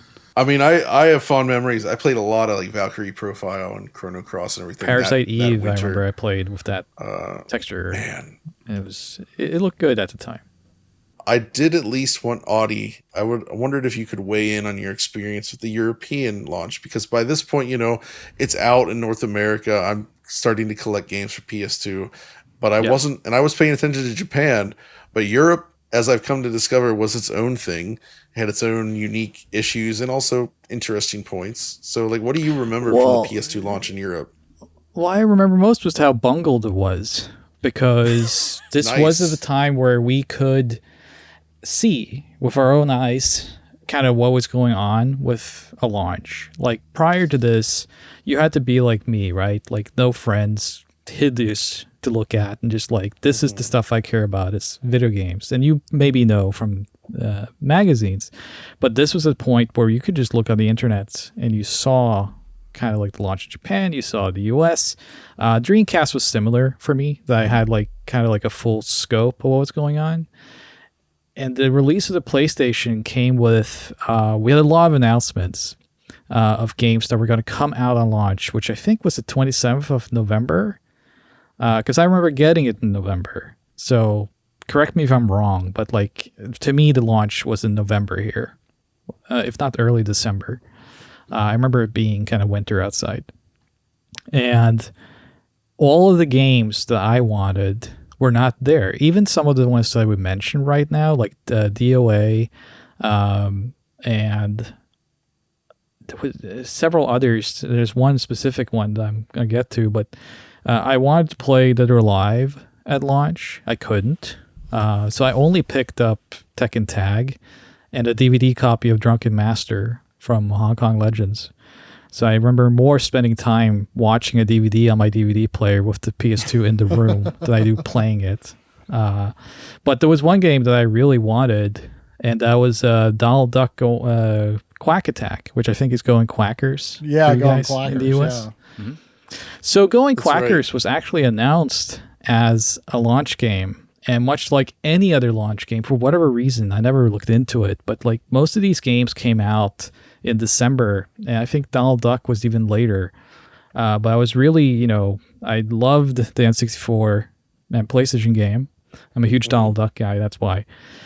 And here was this next gen version, so I was like, well, that's what I'm gonna do. And then it didn't come out, much like all the other games. So I just remember being really disappointed in the launch, because it was the one that I managed to kind of get most informed about, and then it was the one that they bungled the most with getting these games out to stores, at least here in Norway. Maybe it was different in Germany or Sweden and stuff. But a lot of the release dates were pushed back to Christmas. And I wonder if it had something to do with pre-order numbers or something like this, where they wanted to get games on holiday shelves rather than like prior, Right. I don't know, to secure some sort of shelf spacing. So, I just remember there's two specific things I remembered. I was being disappointed, and then I don't know if this is one thing for you guys, but do tell me, do you guys remember the Saddam Hussein story? Oh, the whole Being wasn't there like launch their missiles. right? There was people were like, "Oh, it's going to be so it's powerful, not- you can launch nuclear missiles." Which whatever. I remember okay. this from school. This is what I remember most about the launch of the PlayStation was kids that I didn't know at school would be like, hey, that's the guy who likes video games. And they come up to me and be like, did you know that Saddam Hussein is going to buy every PlayStation 2 so you can't get one? It's like, why does he need like every PlayStation? He only needs one to play Quack Attack. Be like, because it's so powerful that it's going to like control his missiles. And it's like, what? What are you talking about? Who are you? And I just remember that story prevailing for long after launch. It was like, and I was just like, people man, still. I mean, someone brought that up in the My Life of Gaming Discord not that long ago. Like, it's a story people still talk about. it was that schoolyard A rumor story. or whatever. Yeah. Can you imagine where that came from? And then like the fact that it spread all the way to a little think town it's- in Norway where kids think would it's come just up to you people- and be like, hey, I think it was just something that feeds into that whole era of Sony where they were very, the Kutaragi era, where it was this very visionary thing about the hardware and overinflating its capabilities and things like that. And I think that just took on a life springboarded from that. because it added to that mystique, right? That like it's it's such a powerful console that they'll take it apart and put it in the missiles. It's like, why? Like, I don't know Like, are how they gonna much control the missiles with a dual shock. I don't know Like, how what's much the plan here? processing power is actually needed to launch or control missile guidance systems, but We'd have to ask Saddam Hussein, but he's not among us anymore. I mean, if explosions are big, then you must need a lot of calculating power, I guess. I don't know, but that was a crazy, funny story, I guess. Yeah, that was what I remember the most of the launch. It's just like, it being a DVD player and then kids just coming up and being like, you won't be able... That was the thing, right? They would come up and be like, you won't be able to get one. It's like, okay. Because Saddam Hussein bought Saddam. all of them. It's like, oh, well, Gosh I should darn have it, pre-ordered Saddam. sooner then. So now I kind of want to go through all 29 of these launch games and get a feel for who's played what and if you have impressions of them. So before we get to that, let's take a break. So we got to get ready because here we go. That's a lot of games, man. That's a lot of games. And I actually do very acutely remember these. I know Coury was kind of unsure about this, but I definitely remember these games hitting the launch lineup itself being quite massive. And in fact, curiously, IGN even still has their definitive list of all the games with a date on it, October 28th, 2000 at 2 a.m. Wow. So this is a vintage article with all the games on here. So I want to go through these briefly and see if it triggers any memories, thoughts about what makes each one interesting, worth playing, whether you played at the time or after. Let's get into it. I want to start with Armored Core 2. So this was published by Age Tech in the US, but this is actually developed by From Software. They're very famous now, but back then From was kind of a scrappy little developer that was split between doing these like weird hardcore Kingsfield RPGs, the Armored Core series, and a few other interesting things. Still crazy prolific though, even before their fame. Absolutely. It's actually rather interesting how much stuff that they had produced. It's a lot. In Armored Core 2, none of them were very accessible. No. That's the thing, right? And that's still true today. From Software games require the user to commit to it and like play. You have to accept it at its own game. You know, play by its rules. In Armored Core, no exception. It's the series where you build robots and you take them into missions and you kick some butt. And it's pretty technical and hardcore. And it is actually one of the first games I played on a North American unit, because while I didn't get my unit on launch day, a friend of mine did. And Armored Core 2 is one of the games that he bought. And that's like, I think the second game we played on there. And I remember the thing that sticks out, and this actually ties into the whole DVD format, is the intro video. Like the quality of the video playback. It was full screen, 30 frames per second video with full DVD quality. It was already a gigantic leap, even over the Dreamcast, which was already a leap over PS1. It just looked unbelievable. And I felt like the whole game just had this pristine, crisp look to it. And it was a 60 FPS game. And it basically took the Armored Core series, gave it a Y2K aesthetic with all those cool blues, and it was awesome. I think there's like 37 missions in there. I did eventually buy this a couple months after I got my system and played through it and had a great time. I was a fan of the PlayStation 1 game, especially the soundtrack, so I was always curious about it, but it wasn't one of the games that I picked up early, no. But hearing you talk about the FMV just makes me think about what a lost art that is. I mean, man, PS2 was so good for FMV. Inconsistent really playback these days, though, unfortunately. Another game, though, that I think a lot of people here probably have played, at least in some form or another, is DOA 2 Hardcore. Which was the Tecmo port of Dead or Alive 2 to the PlayStation 2. And I believe Hardcore was actually the second version of the PS2 port of the game. With the original coming out as just Dead or Alive 2 on PlayStation 2 with its horrendous jaggies, which made it look worse than the Dreamcast version. But it did have more polygon detail and some additional lighting effects. They did some like volumetric fog style lighting effects in some levels, and there was some other cool things in there. Plus some new arenas, I think. And Hardcore was sort of like the refined version of that. And ultimately, it is still jaggier than the Dreamcast game, but I think it looks quite good. I don't know, any of you guys play DOA 2 Hardcore? Yeah, as a fighting game guy, I was like massively hyped for this and Tekken and Street Fighter EX3. And like Dead or Alive was probably the one I ended up playing the most over the three of them. And I'd played the Dreamcast version, and I was just blown away then.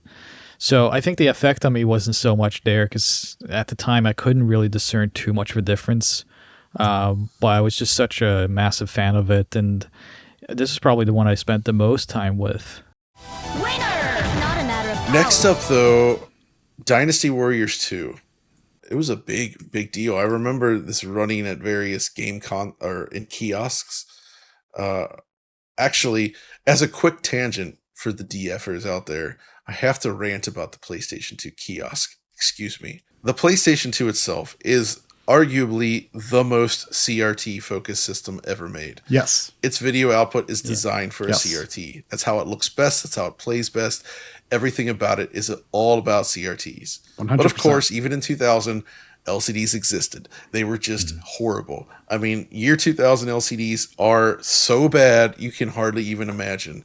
Like, I can deal with an LCD these days, but when you go back to them from that era, they're smeary, they're blurry, they're horrible black levels, horrible scaling. Like, they are unusable. You can't even imagine. You can't even imagine. I can. I put it into their official kiosk. They wanted a slim, slick-looking kiosk, so they said, well, we can't do that with a CRT. So they put this garbage tier, smeary LCD in there that absolutely destroyed the visuals of PS2 Guess what, games. John, though? Guess what? It didn't impact sales. It didn't impact sales, but it impacted my heart. It was almost like, for me, that was actually one of the first moments I remember in my mind seeing an LCD and thinking, wow, this is really bad. Like I associated them with like bad handheld screens, like, oh, the Game Boy looks like this, and you just, but then when you actually see like a larger color one, I'm just like, ooh, this is not good at all. I can still feel like there was almost like this texture to it, this like nasty graininess to it that was just so unappealing. I honestly don't remember this at all. I don't know if I ever played a PS2 kiosk. The kiosk itself looks cool, I have to admit, but the screen is just awful. And so that's my aside, because I saw Dynasty Warriors 2 running for the first time inside one of those freaking kiosks, man, and it was just like, ugh. And this is interesting because when I was at Tokyo Game Show this year, I get to interview, along with my buddy Thomas, Tomohiko Sho, which is currently the president, I believe, of Omega Force. And he talked to us about basically what led to this game being made on PlayStation 2. And he said it basically comes down to there was a programmer called Suzuki-san within the company. They were just going to make another fighting game, right? Like Dynasty Warriors for PlayStation was like a fighting game. It's a one-on-one fighter with weapons. Yeah. Exactly. And then Suzuki-san basically discovered, like, wait, we can actually do like this, like, we can run a simulation and get a lot of like different characters running around on screen, and the player can interact with these characters. And it sort of started them down this path of like, wait, what can we do with like a large field of enemies while still doing like melee based combat, like, weapons based combat. And that kind of led them down this path, which ultimately gave rise to Shinsan Goku Musou, or Dynasty Warriors 2. Being out of sync, by the way, Dynasty Warriors 2 versus Shinsan Goku Musou, that was outside of their control. It was like the Western side, different. Somebody else in the company decided that name, and they were forever out of sync until Dynasty Warriors Origins recently. Really? So what we call Dynasty Warriors 8 is 7 in Japan. Is that right? Yeah, okay, that's the most. That's the only one I've really played is 8. So it was a weird situation, but either way, they created this sort of like open world brawling game, right? Yep. Like there was a bit of strategy to it, hence, as you do for Koei, but you had this giant map. It's like, here's where different skirmishes are happening. You have to complete objectives and go around the map, and you're running around on foot, fighting amongst these large armies. And I think this was another thing that was very of the era, was like, look how many dudes we can put on screen. Yeah.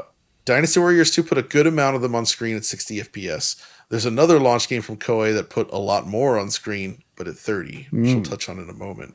But did any of you guys actually play this game at launch? I played around launch. I didn't think so. Or around launch. So you remember it. I sure do, because I was really into brawlers, and that's the illusion you made, right? It's like a brawler. And I thought it was really awesome for a week. And then I just remember feeling that, like, man, there is not a lot of variety here, which is also my review for the rest of the series. Whenever it comes up again, is not my type of brawler. I understand the chaoticness and the kind of satisfaction of like these big fields with a lot of characters being bashed, like Hyrule Warriors and stuff too. But there's a lack of complexity, especially in this one, that, when you looked at the 2D brawlers that were coming out in the arcades and such in the mid 90s, like that was what I was aiming for with like the balancer and stuff coming up. This didn't really satisfy me that way. It was just a spectacle, and that's kind of all it is.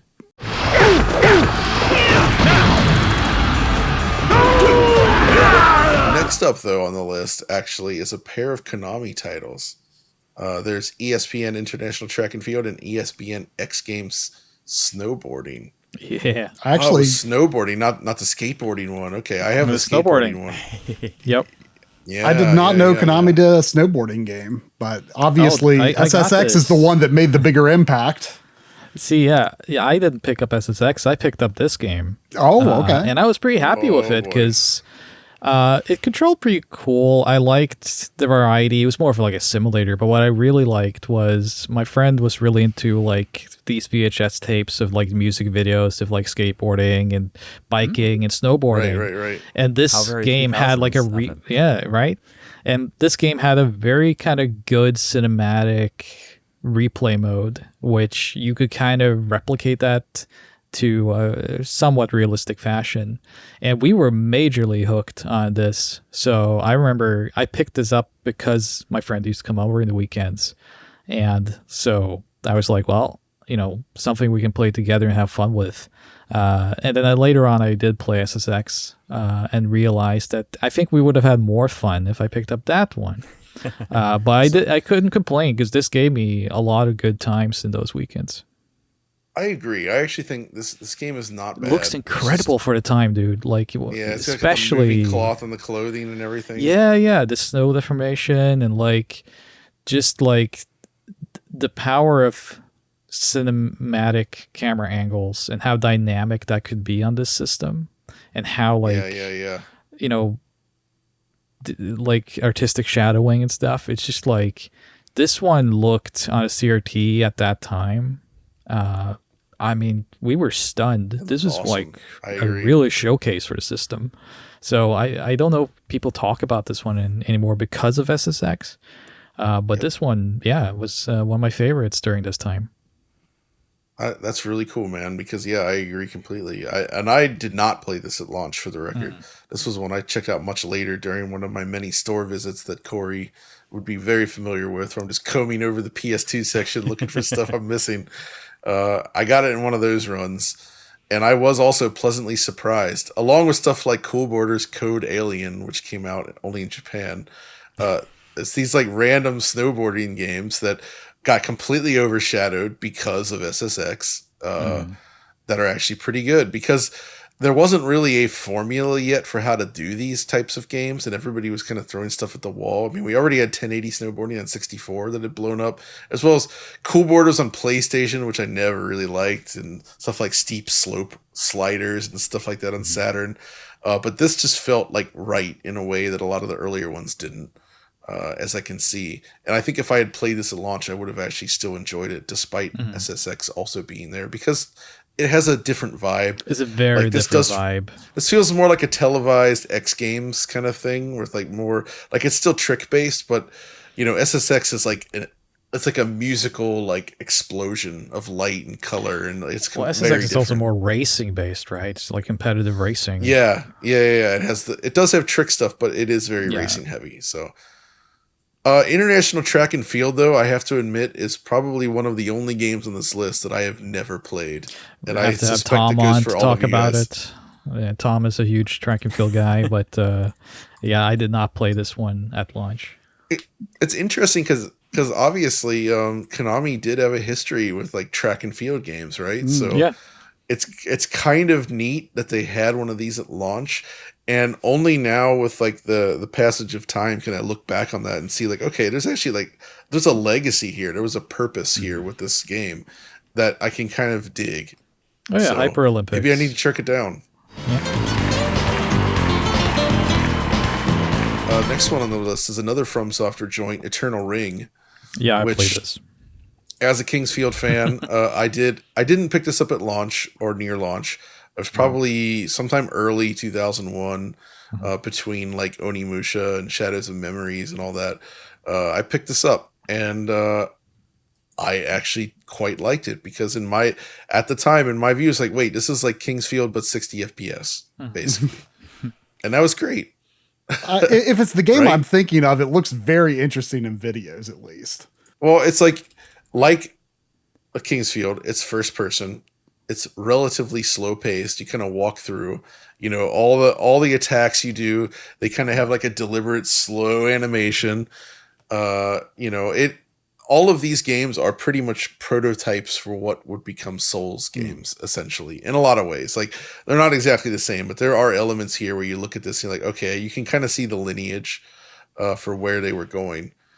It's just that Eternal Ring itself was actually a very short game. It could be done in like a few hours, I think. Sounds good to me. If you knew what you were doing. Like, so it's definitely a less than 10-hour game for sure. It can be challenging, but it was really compelling, and I liked exploring this island. Yeah. Do check it out. It's genuinely a very cool little game. And I think, again, it was kind of overlooked because at the time everybody was big into like the Final Fantasy stuff and the more bombastic RPGs, to be fair, which were awesome. And this was like still From Software chipping away at their little block. Like, yeah, we're gonna make this first person stuff work. Yeah, it's very stuck in its way, for better or worse. I didn't play this at launch, but the same friend that I mentioned earlier with Holy Magic, he actually gifted me these as a hand-me-down alongside nice. Orphan. So I got Orphan and this just like randomly on a school day.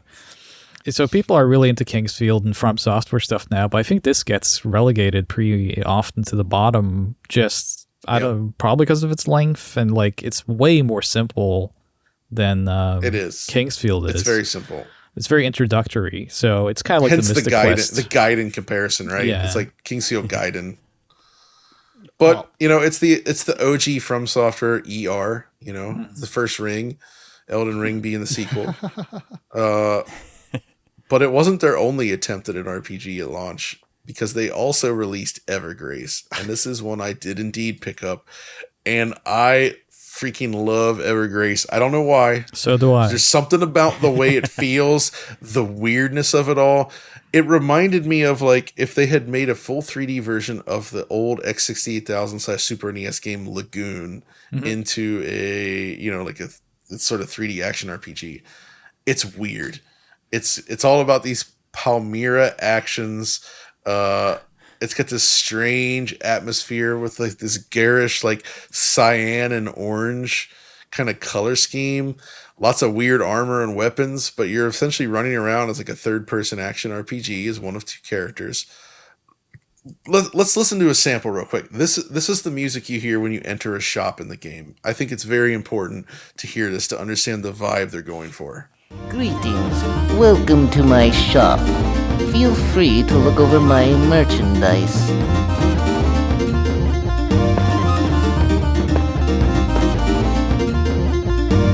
I'm particular about how you use my armaments, It's special, I think. There is no other game on the PS2 that sounds quite like Evergrace. Even Evergrace 2 doesn't sound quite like Evergrace. It's a strange game. But I mean, Audi, you also enjoyed this, right? Like you understand that it's hard to explain why, but there's something very satisfying about playing this. This is like a specific kind of jank that I jive with, right? It's just kind of like it's arguably bad, but at the same time, there's this kind of like there's this otherworldly charm to it that it bridges PS1 and PS2 for me in some ways. Just like the it does, yeah. Just like that freedom of expression that's in this game, and like just it doesn't really belong anywhere else than in Evergrace. So that's right. And it's just the music is magical. It's so wild. And I think you and I, it was one of the first kind of PS2 games that I think we kind of connected over, was the fact that both of us had memories of this, whereas most people don't. It just at all. And then if you mention it and they do know about it, it's like, that's that bad From Software thing. And it's like, no, it's not. No, man, no. So, and guess what, Try? This one can also be finished in under 10 hours. There's another for my wish list. Yeah. By next recording, I might have both of these games. I mean, it sounds to me like the modern game industry needs to do a study on how From Software put out 3, PS2 launch games that weren't necessarily mega hits, got all those developed and out in time, and are like still in business to this day, and like survived through all of those years before they were a big deal. Like, how did they do that? That's like the secret sauce that the game industry needs to fix today's problems. The From Software games, I find that like they are just like they are just the PS1 games transported over with a fine shine of paint, right? It's like fundamentally they work on very similar levels. Mechanically and like even aesthetically, it's not really doing anything that's like super mind-blowing. It's better than anything that could be on the PlayStation 1, but they still operate very much like PlayStation 1 games. So I think their development didn't really have to be upended, and that because they were so refined, you could do stuff like this back then. Sienna, you haven't changed at all. She has nothing to do with it. I know. So what? Run! Here's the thing. All of these games so far, 60 frames per second. Just say. There's more 60 FPS games on the PS2 launch list than on the N64 total. Yeah, exactly. Yeah. Hey, and that continues with our next game, which is Fantavision from Sony, developed by a small team of just 3 to 5 people. I think they said actually, it's very few people worked on this game. It's a tiny little team. It was actually a mix of people that worked on titles like Ape Escape and such before that. And in fact, the director had previously worked at Capcom, went on and worked as a designer on Ape Escape before doing Fantavision, and then. Yeah, heck yeah. On my shirt. These guys, by the way, would go on to develop a much better PS2 game known as Flipnick Ultimate Pinball. Flipnick, yeah. Which is just incredible. But the aesthetic and weirdness of Flipnick, it starts here in Fantavision. It is a fireworks-based puzzle game. It was pretty much designed to showcase the PlayStation 2 hardware. It's fairly simple, admittedly, but it's beautiful. It's fairly fun, and the whole packaging and everything around it just feels very, very unique. Like the manual, you flip through it, all the strange, like the graphic design, the photographs, like everything about it, it's very, very interesting. I find that the colors and transparencies here are like defines PS2 to me. Like it's just like such a PS2 game, even though it's like it was a game that my dad is not a gamer, but like I remember he was most interested in this just because like he could watch it and kind of understand what he was looking at, in the sense that like the effects, the colors, what I was doing. So I have fond memories of it, and I mean I love it. I love Flipnick more, and I did buy it came out on PS5 recently. Fantavision, so like 20XX. Yeah. And the same I guess the director of this game also worked on that one. So iToy was a huge thing here. This is not the episode about iToy.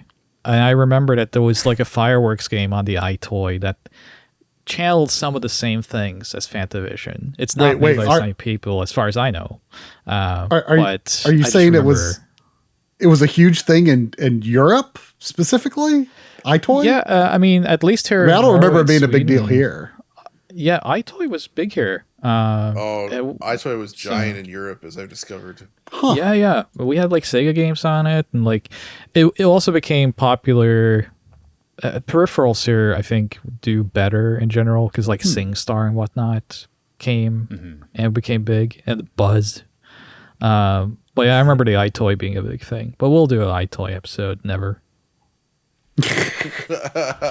you can have me sit out on that one. I know nothing about my it. first microphone for Skyping and MSN. I used there was a unofficial driver for PCs where you could use the iToy as your microphone. So I had the iToy standing on my desk for years just because it was terrible, but it was what I had. Wow, man. It is nice it's nice to hear that Fantavision is considered pretty good though, because I specifically remember at the time it being treated as kind of a joke. Like, why would anybody want this? It looks like garbage. Yeah. You know, it just It was very much a punchline at the time. Was this cheaper in the U.S.? Because here I remember Fantavision was cheaper than the other games. I think was that so. a thing for you guys? Okay, I believe so. Yeah. And that's the thing. I mean, should have been a pack. I guess we were getting to this point in the industry where things were starting to become more about blockbusters. But this games like Fantavision, very specifically, that's the flavor of what Sony computer entertainment was all about during this generation of PS1. These kitschy little like whatever games. Like this one's a puzzle game, but it could be anything. They did so many of these. And if you actually look at the overall PS2 library, Sony first party games that only came out in Japan, there's a lot. There's a lot that we did not get, and they all occupy this weird space, exploring different genres with unique concepts and strange visual designs. And I really miss that stuff, which is why when I look back at Fantavision, even though it's very simple, I actually think it's a really fun, interesting little game. How is this the only Sony computer entertainment game on this launch list? That's kind of wild, actually. I guess, good question. I guess they were just busy with the hardware, maybe. Yeah, I mean, that's actually a good point. You know, those weird kitschy games. You know, I've been revisiting the PS3 a lot lately, and I'm kind of realizing that did continue through the PS3. But this is not the episode for that. But you know, I'm realizing that with stuff like Trash Panic, that weird games that you know that they would not touch with a 10-foot pole. But stuff like that is exactly why PS2 is one of my favorite systems to buy games for today, because it's just this endless well of weird little things that just have such a PS2 flavor that I love.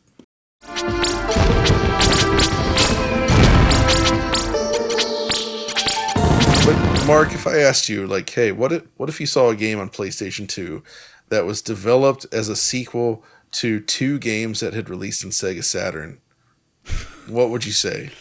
Well, at the time, I would say, boy, I have zero Sega Saturn experience at that time. So, well, I know what Coury said. Coury said, I like game arts, I like working design, so I'm going to buy Gun Griffin Blaze. Yeah, I mean, the pedigree behind that is pretty good, right?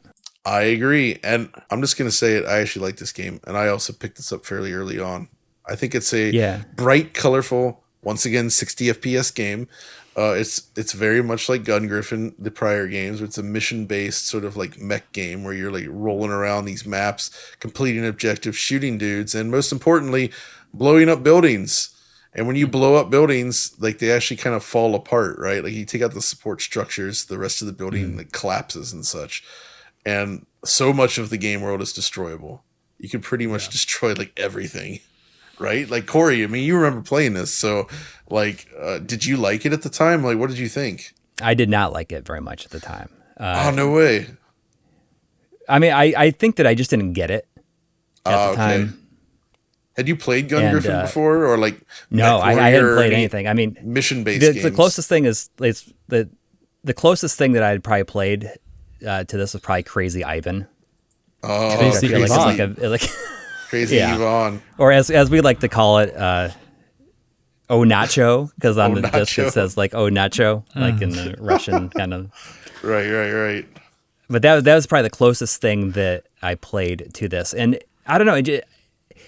I should really revisit it because I feel I got it for $1.99. I think at maybe a half price books or something a few years ago, and I mean I don't really feel like it did not make an impression on me at all. Like it's not amazing, but I would say it occupies a space similar to Ace Combat, only in a mech. It's that same type of idea where it's like.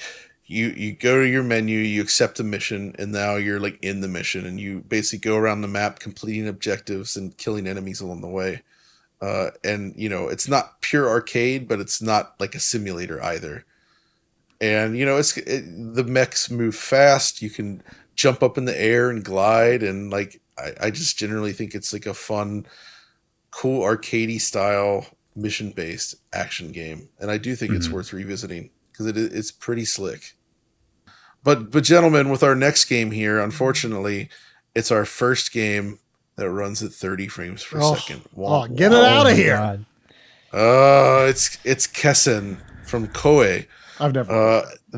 This is a strategy game, and the other big game that was all about putting tons and tons and tons of troops on characters on screen, right? That was it was like 1 million troops starts here. Yeah. This was a commercial game for me, by which I mean like they would show this on the PlayStation 2 commercials on TV, and it's just like, oh my god, did you see that? That's 1 million troops on screen at the same time. And it's just like, Yeah. how does it play though? And then you pick it up and it's just like, god damn. It's just a strategy. I should have bought Yeah. extreme snowboarding instead. So they actually made a bunch of these games, by the way. It just they kinda- sure did, yeah. But this is, yeah, I get it though. That's the thing, right? Like Koei had a deep history in these like I do actually, if you must know. Koei had this like deep history of strategy games, did they not?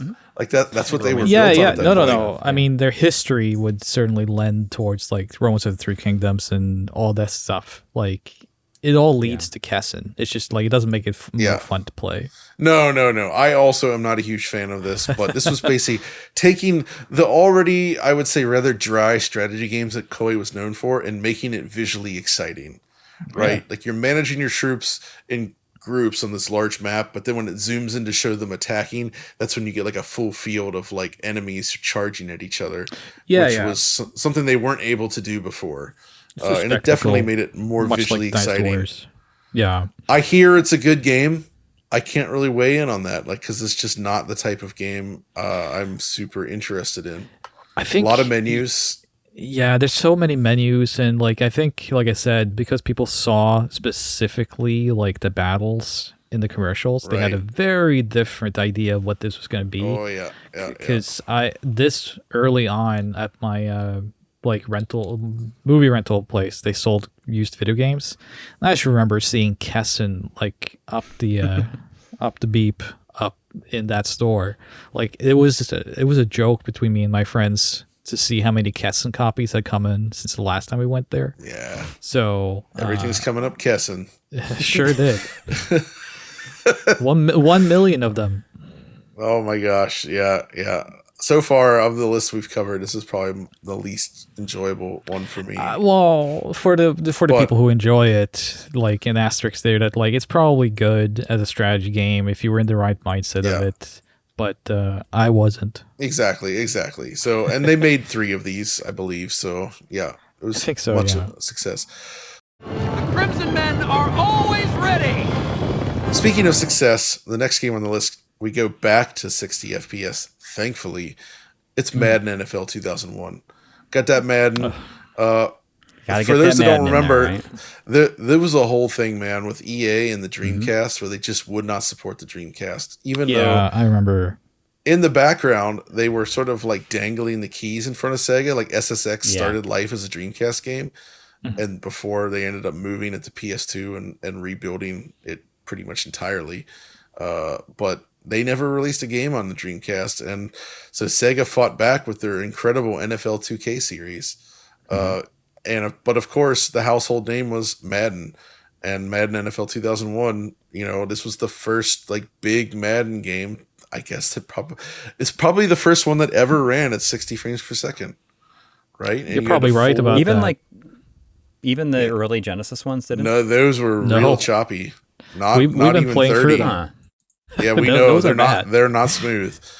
Even 92. I felt like 92 was. None of them are smooth. But this one sure was. It actually like, and it needed to be 60 because NFL 2K was on the Dreamcast, right? And this was essentially like, this was the next generation of Madden. And yeah, the detail levels in the player, it's very, very high. I did actually play some of this back in the day just because of like interest of like the graphics more than anything. And I got a little bit into NFL games mainly because of Dreamcast, because I actually did like NFL 2001 or 2000 NFL 2K. So I was curious to see how Madden would play on the PS2, and I remember it being a perfectly serviceable Madden game. Obviously, player models, very detailed, reflections on the helmets. This one actually also used the depth of field effect I mentioned earlier on some of the like cinematic cuts, which looked really, really awesome. And yeah, it's a smooth 60 FPS football game. What more do you want? Well, I don't understand American football seller to begin with, so this to me was completely out of my realm. I just remember to touch on what you mentioned though, is that like Sega's sports titles I felt was like so much better than anything else on the market at the time. They're hungry. They made me enjoy a lot of sports. I just I've never been a huge sports guy. So but I do remember playing a lot of Sega sports games because they made it, fun on top of being authentic to a certain extent, like Virtua Tennis and whatnot, right?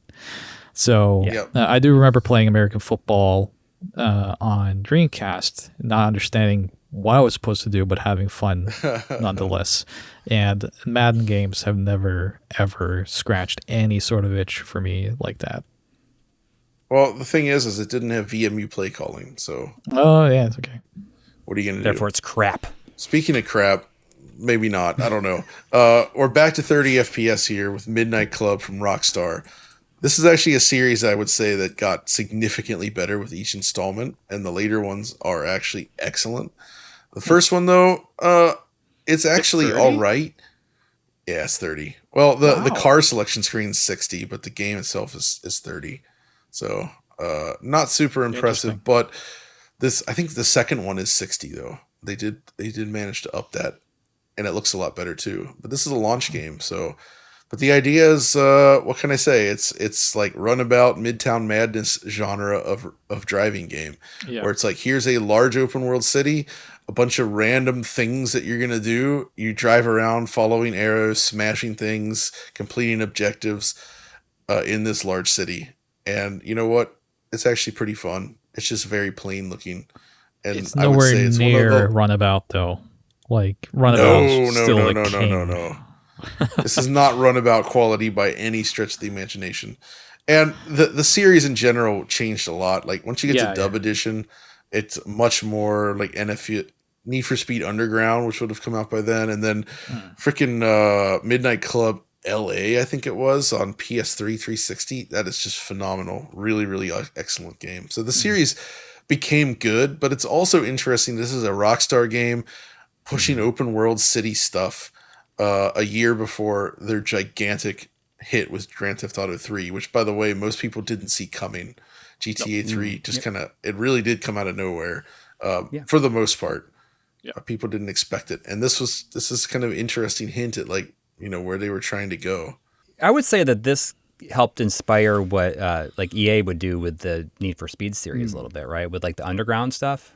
Or is that... Absolutely. I mean, in a way, this is like Need for Speed Underground 2 is what would sort of build on this and make this open world city driving. And then Midnight Club 3 Dub Edition kind of followed up from the NFSU 2. Okay. Kind of. So they were all kind of trying this stuff. It was this era of let's figure out open world driving games and making them interesting. And these were definitely among the earliest. The first Fast and Furious was out, driving that culture as well, right? Yeah, it sure was.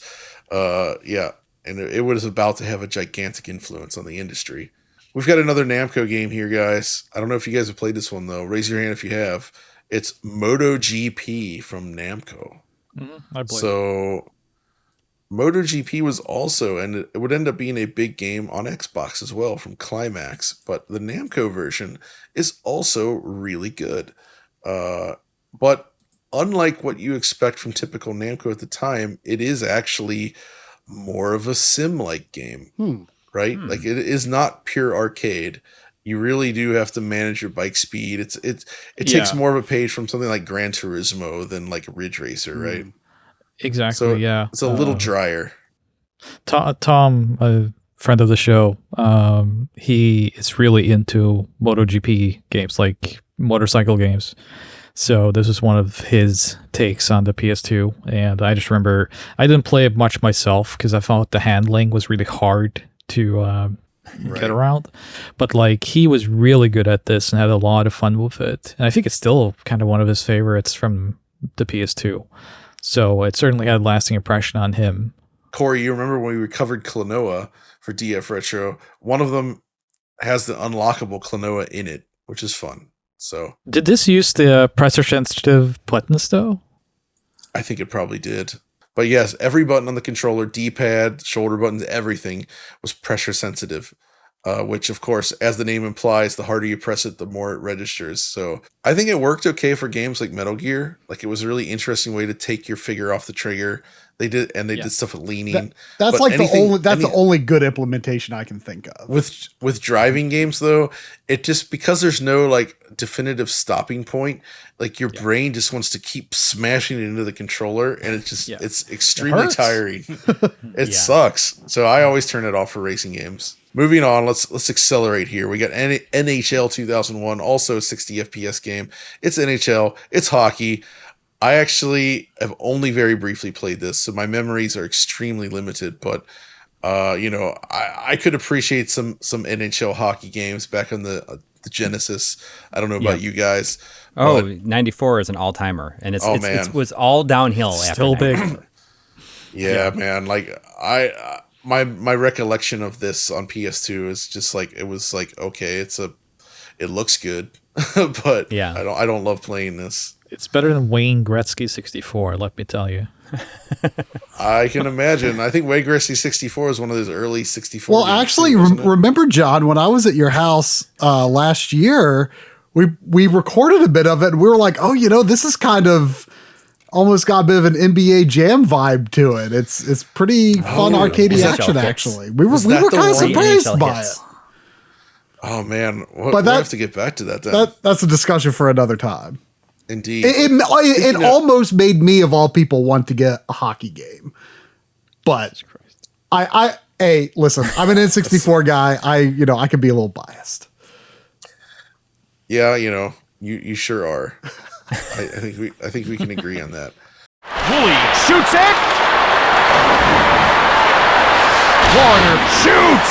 Saved by Brodeur. Next up, and I have to say, so this is based on an anime. And boy, oh boy, I'm just going to say it. I think this is the worst launch game on this list by far. I think this game just is garbage. I bought this game. I don't like it. It had a cool anime cover. It looked did. like It's counter-programming compared to Orphan everything else. You think Science this is the worst game on the launch lineup? Yeah. You Yeah. think this is the worst? Who developed it? What's worse than that? Or what's worse than this? We haven't got through the list yet, so I don't know. But there has to be something worse. Like NHL. So like, this wasn't that bad. I mean, it's NHL it's is something. competently made, though. Here's the thing about Orphan. It is 60 FPS. I'll give him that. But there's a couple things going on. First of all, the back of the box has these screenshots that are bull shots. It shows object motion blur before that was even a thing, and I was like, "Oh, this is gonna be sick, dude." And then you play it. It's not there. That's not why it's bad, though. It's janky. This is one of those games where, similar to Oni from Bungie, actually, where the camera is not aware of the world. So, like, when you spin the camera in a hallway, that camera is going to go right through the scenery, and you're going to see the rest of the level outside of the wall. It looks so bad while you're playing because everything feels like you're playing inside an editor. Dude, it's just a charming, like, Triforce isn't aware of the world around him either. It doesn't make him that. It's like, this, I thought the presentation of this is like really special. Like, this was like one where like they had full voice acting, like you had a kind of weird merging of like PS2 and PS1 style graphics. This was more aligning with what I was looking for in my general PS2 gaming at the time. So I had a lot of fun with Orphan. I got it in a hand-me-down alongside Eternal Ring. And I thought this had a lot more personality and fun to it. So I don't remember it actually pissing me off that much. Maybe I should go back and play. Apparently, John just doesn't like personality and fun. Memories from 30 years ago, but It's the technical stuff that got me. The clipping camera, like the animation, the cutscenes are animated like Sonic Adventure 1, where all the characters are just like bobbing up and down, and then they occasionally loop like an animation like this. Everything looks really, really janky. There could be a charm to stuff like that. I like Snoopy on Commodore 64, John. Like, these things aren't a concern to me. Well, maybe I need to revisit this again. I'm not a fan. So, but you know what? I think it's more interesting than it's given. You might be right, because it is this mix of action RPG and like pseudo turn-based battles and stuff, and there is some stuff that goes on in there where you're like, all right, maybe this is not so bad. Like, I don't know. I mean, it probably is. And I guess the key here is that it is 60 FPS. See, that surprises me. That's the key. That's the key. The only key. That's the apparently. key, right? I was so sure that this was going to be, because I certainly remember it being kind of jank. So I was sure that slow down, this. though. Yeah, that I do remember. But like, I was so sure that this was going to be one of the 30s that was going to surprise me. But I'm glad to hear that my memories are not failing me just yet. Hey, you two! What the hell's going on here? There is one other game on here that I have never played, and I joked about it earlier. It's Cue Ball Billiards Master. I don't know if this is 60 FPS or 30 FPS because I've never touched it. I don't know. So it's the one mystery I've spot just learned for me. of its existence today. Yeah, we're all going to buy it. It's from Take-Two Interactive. It doesn't seem to have awesome FMV like the one Saturn billiards game, which Pandemonium covered. Which that was sure something. This just looks like some bog standard billiards. If you want to hit a few balls around on a table, you can do it in this game, and it might be good. Take-Two. It might not be. I actually don't know. Like, so does this kind of mirror their release eventually of like that ping pong game? And was it PS3? Oh, Rockstar Table Tennis. Oh yeah, yeah. Maybe like that game rules. Is this though. like some sort of tech that they're testing out with like a sports game? Ball fondling tech. That's what they're testing here. Success, gentlemen. It works. the best kind of tech. So I don't know, man. This is a weird blind spot, and I hate doing this because like I try to have played everything on these lists, but this is one I just don't have experience with. I've never really come across it. So another one I do have experience with, and is also 60 FPS, is Ready to Rumble Boxing Round 2. I would say let's get ready to rumble, but if I do it too long, maybe we get copyright. You're just that much of a dead ringer for it, huh? Exactly. Isn't this also on N64 and Dreamcast, or is that only the first one? Yes. Yep. This is for sure on Dreamcast, possibly in 64, but the Dreamcast connection is important because despite the last gen releases, Ready to Rumble 1 was very much a game associated with the launch of the Dreamcast. It was a huge part of that launch. Yep. It was part of the zeitgeist. I remember playing it at a kiosk at the store, and like a dude behind me just like, oh hell no, he waving. It's just like real life. He was like way into this, man. And I was like, oh man, it's gonna sell. And it did gain some popularity. Yeah. But it didn't really maintain it. And I would say Ready to Rumble Round 2 landed with a bit of a thud. It does have Michael Jackson in it though. Yeah, see, I think this kind of falls in that same trap as like Celebrity Deathmatch, where they got so hyper focused on like this likeness and appearances that like the game itself was secondary. Because I loved the first game, I was not super into this one. Yeah, it's fine, but you're right. This pretty much marked the end of this series, right? Like I don't think there was no other game. Another one, but I'm pretty sure not. I don't think so. I don't think so. I think there's definitely like screenshots or something out of an unreleased one, I think. But yeah, you're probably right. But yeah, I mean that was an attempt by Midway when they were still doing a lot of stuff, and Midway was a big supporter on the Dreamcast. So to see were. them And not they have did a 4 ton launch of games. games here, here is surprising. Exactly. Yeah, but you're right. Hey, at least it's 60. Yeah. Give it that. And it was on Dreamcast too, by the way, but not in 64. Sorry, Try. I know the first one was on this. Is it better than Orphan? Yes.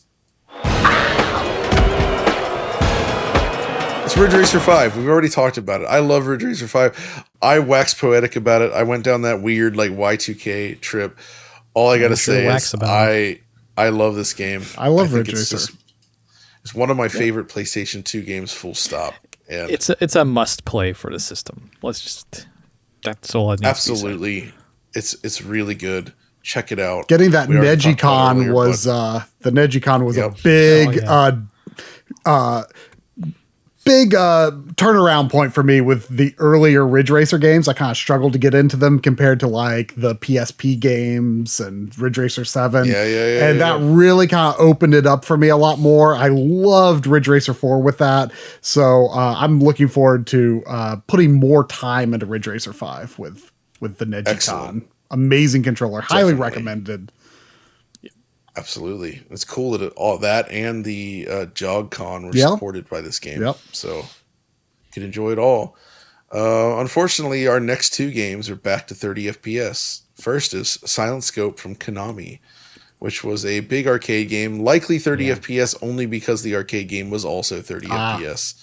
And it was something because they had like that extra screen in the scope, right? Yeah, like that. So and that's the whole thing. In the arcade, you actually had an actual sniper rifle with its own screen, so you'd peer through the scope and see like a zoomed in image that you would move around on top of the screen. It was extremely awesome cool. cab. Yeah, very cool. But then they brought it home, and it's fine, but like it without the scope, it's just it's nothing, right? Coury, like, it really. Didn't one of us end up with like an accessory? I have the Xbox, right? Xbox. Yeah. I feel like I had it and then I gave it to you. It's an old memory. It's like in my closet. It's so big that it's it's this big Xbox light gun rifle. Oh my gosh. And it's modular, so you can have like the stock and like the stuff. But you can play House of the Dead 3 with it, and also the Silent Scope. I think I have the Silent Scope trilogy on the Xbox, but I mean, this is one of the few kind of like pure arcade experiences though at launch. Yeah, like which other consoles were all based around this idea, and here you only have basically a few examples, and this being probably the most pure one. And it's like almost impossible to replicate at home too. Yeah, it's just that you can't. It's not the right one to go for, I think. But I actually played this quite a bit. I mean, it's Konami's attempt at they were trying to find a way to do like a Time Crisis Virtua Cop style shooter, but with their own twist, and they did it. It's cool. It just doesn't work at home in the same way. But I do remember when it came out, like a lot of fun. Again, Tom, my buddy, he played it a ton. So like, I think some people got their money's worth out of it. But if you play the cab, nothing compares. Next up on the list, though, is another Rockstar related joint. It's Smuggler's Run, which this one is 30 FPS, but I will give it some credit. This is a pretty cool game. Essentially, it drops you into a gigantic open field, a very large open world, in fact. And you're sort of given these sort of objectives as you drive around in a buggy with simulated physics. I think it was done by Angel Studios, if I recall. Sounds about but right. it was actually, it's pretty all right. Yeah. Do you think Body Harvest on the N64 may have been kind of some of the beginnings of what became Smuggler's Run? I mean, I know that was DMA. I don't, but both still Rockstar. I believe I've only played the second one of Smuggler's Run, but I have a soft spot for it. Yeah, and it's speaking of that though, y'all remember Rebellion, right? The studio behind the much acclaimed Jaguar game Alien vs Predator. Yeah. Still around. Did you know that they did a Smuggler's Run port to the GBA that seems to use some form of voxel terrain? What? Wow. I mean, that doesn't really sound like that sounds like not exactly a port, but an out and out, a GBA demake. This has to be something. Yeah, okay. This looks like a game that's been on this Stop Skeletons from Fighting. Like this is a Derek game if I ever saw one. It sure is. It's very strange, but I love that Rebellion made it. They were used to working with unpowerful systems. Is that even a word? Like the Jaguar. Yes. Lacking in power, if you will. They surely did do the math because they figured out how to use these systems. Then we're back up to 60-ish with Slowdown with SSX. And we already talked about SSX, the impact of SSX, but it basically, this was the beginning of the EA Big line. It's sort of like completely, it was like a coolness. There was a cool factor here that EA traditionally hadn't necessarily They had to some degree, but like this combination of like they brought in mix master Mike straight off the Beastie Boys to do some audio mixing for this, and just like the sound and presentation, this combination of like the light show, the fireworks going off, the music being timed to the action, and most impressively, and this is where the PS2 hardware really shines, they were able to do these gigantic courses that would last like minutes, like from the top to bottom. It's just like you just kept going, and they were complex. They used Bezier curves instead of the typical polygon mesh, so you get these super smooth slopes, unlike anything we'd seen before. There was like perfect curvature there. It just looked and felt unlike any other like extreme snowboarding game that had ever been made.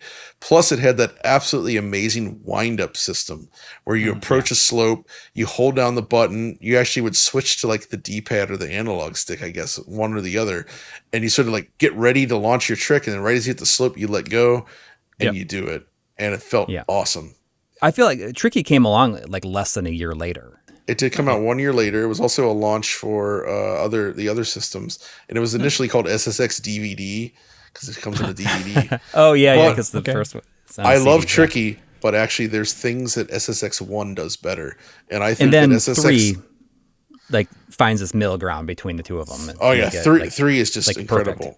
But the thing with Tricky, though, is that Tricky actually, they changed the way the lighting works, so it's actually slightly more dull looking than SSX1. Like SSX has this like really cool like light blending stuff going on, which looks awesome, and it's just gone or like changed in a way that makes it look less good in the second one. They also got rid of like the sort of like accumulation blur effects, like on the fireworks and other things that looked really cool in the original. They massively reduced the FOV. So like SSX1 has this really cool camera system, especially the close one where the FOV is like really, it's pretty wide, but they like pull it back to make everything seem really fast. And you just can't do that in Tricky. Like the camera is just a lot worse. So as a result, the game, it plays great. It's cool. Yeah. I like that game a lot. But SSX1 has a feeling to it and also like a darkness to it that I really like, where the other one got really goofy. SSX1 was like, it was more like it's like going to a Beastie Boys concert, but like in snowboard form. Whereas the second one was more like a Run DMC concert. Following on this though, we actually have Street Fighter EX3, which we talked about earlier. Is there any other final words on that, Audi? No, I think it wasn't what I expected. Because it is kind of like a greatest hits of 1 and 2, and it does have that create your own character sort of thing or train your own character kind of thing that's interesting. But ultimately, even after I bought this, I went back to playing 2 much more on my PlayStation 2 with texture filtering on. Next up then, Summoner. Anybody familiar with Summoner? I know the name, but familiar with it, but nothing beyond that. God. I know the box art. Yeah, the box art is like the ice, right? Well, boy, oh boy, gents, this has some history. Let me tell you. Here we go. Better than Orphan? Tuck in. Yeah, it is better than Orphan. So you say that back in the early 90s, 94 maybe, I can't remember. There was a little game on the PC released called Descent, and it was good. It was a full 6 Degrees of Freedom shooting game. It was very popular, got ported to PlayStation. It was around. But at some point, that company that made that game, known as Parallax Software, split into 2 different companies. And one of those companies was known as Volition Inc. Volition, sort of like, they kind of opened their doors in like 96, 97 or whatever after or during the development of Descent 2. And then they created their first attempt. The first, I think the other studio was called Outrage Entertainment. And they made Descent 3. Volition made Descent Free Space, which is a space simulator with ties to Descent. Kind of like X-Wing, I would say. Yeah. Pretty good. Very good game. But ultimately, these guys were extremely rooted in the PC. Up until this point. That is until the PlayStation 2 was announced, and it seems that they acquired PlayStation 2 hardware and began to work on 2 games for the system. One is Red Faction, which would come out the following year. Yes. The other is Summoner. And Summoner is a full-on CRPG developed by a company known for, PC games that also launched on PC and as a launch title for the PlayStation 2. Is it good? Well, I would say it is actually probably the worst performing game of the launch. It runs fine enough, but it definitely doesn't run that well. It's 30-ish with slowdown, essentially, which is slower than every other game on here. But it probably doesn't really need that for gameplay purposes. No, it's actually quite okay. It doesn't look great, but it's fun. It's a decent little like computer RPG from that era that feels very much like a year 2000 PC game that just happens to run on a console as well. And that's the key. It also had this delightful video of the characters playing Dungeons and Dragons together. If you haven't seen it, go look it up. It's very funny. Is it only on PS2 though? Or is there a PC PC on PC version? as well. Okay, so there is a PC. Was this like a simultaneous release or? I think it would have been. I think the PC version actually came slightly later, if I recall. So I think it was first on PS2, and then it came like 6 months later or something on the PC. But either way, it was actually it was considered a good game to the point where it got a sequel, Summoner 2, which also came out on GameCube, by the way. But I don't think I realized that. That was the end of Summoner. And then obviously these are the guys that would go on to create the Saints Row series, right? And that's what they became known for in the end. But it all kind of comes back to these PC roots in a game like Summoner, which I think it's pretty cool that we had a game like this at the launch of PS2. But continuing with not 60 FPS, we got Swing Away, which was also Paradise Golf in Japan. And this is actually from, and Audi, you will know this, of course, T&E Soft. One of the most famous names in video game golf of the time. Even making a Virtual Boy golf game, right? Goes back to the they go back to the MSX with golf games. So they sure know how to make golf games. Is this related to the series that came out on the Wii, where? No, or is that a different? You're talking series? about like Everybody Golf or whatever? No, everybody golf. You're thinking of that's what became PlayStation. Hot Shots. Yeah. Yeah. There's a Wii series that it was like people were pretty curious about just because it has the Hot Shot style. I forget what the name is. Maybe it's not Swing Away though. It's from Capcom, right? Because you could unlock art. Yes, I think you're right. You're right. Yeah. That is a Capcom thing. I forgot about that. Man, you can unlock it's Arthur. not that. It makes me immediately interested. No, you can unlock. Right. Really nice. You put Arthur in any game, I will play it. Okay. Yeah, you can unlock him and some other characters. I forget what that game is called on Wii. It's more interesting than the game we're talking about right now. That's for sure. The thing I will say about T&E Soft is that even though they have more variety than this, you can kind of sum them up as golf and hide-lide. Yeah, right. They also golf and hide-lie, baby. We're bringing both back together. Golf. Let me tell you, that's what they were all about. And yeah, when you look at Swing Away Golf, with the characters and like the style, it's very clearly inspired by Me No Golf or Everybody's Golf, which was already big on PlayStation and would come to PS2 and be 60, unlike this game.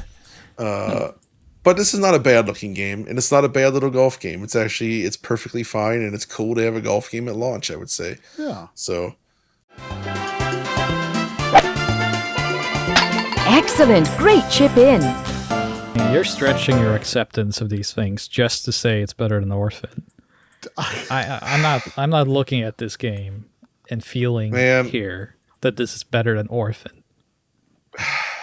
It's more polished than Orphan. How's that? Well, you know what's way better than Orphan? Tekken Tag Tournament. I don't know about that. Tekken was we talked about Tekken Bowl. earlier. My association Tekken with Ball. Tekken Tag is I remember playing it for the first time with my cousin and then watching on the PS2 the DVD of The Emperor's New Groove, which remains the only time I've seen that movie. So I might be the only person in the world that just like, when I think of Tekken Tag, I think of The Emperor's New Groove. This Okay. has still the best track of any Tekken game. The Ogre stage in Tekken 10, PlayStation 2 man. version specifically. Yes, 'Cause that, yes. we mentioned this earlier, but like the leap that Tekken Tag had from arcade to PS2 was insane, and that also goes musically. Yeah. It's Soundtrack so is good. incredible. So I still revisit this game here and there, more so than Tekken too. Tag 2. too.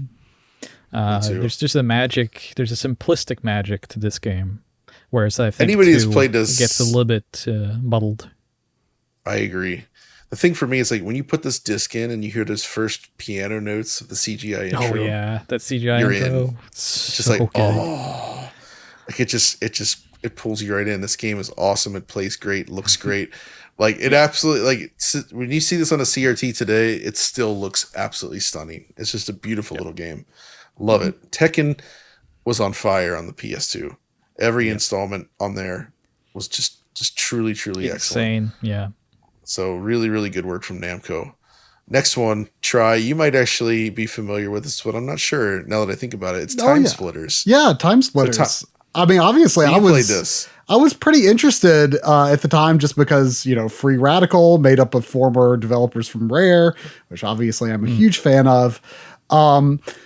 For a long time, though, after I played this, I kind of saw it as like a prototype for what became Time Splitters 2. But in retrospect, I'm not really sure if that's true, because if you look at the 3 Time Splitters games, they actually all play very differently.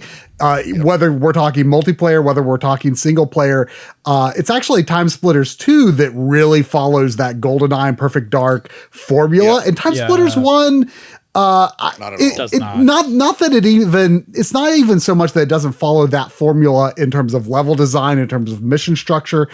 It doesn't even play the same, really. Like the feel of the controls are it's very fast and twitchy.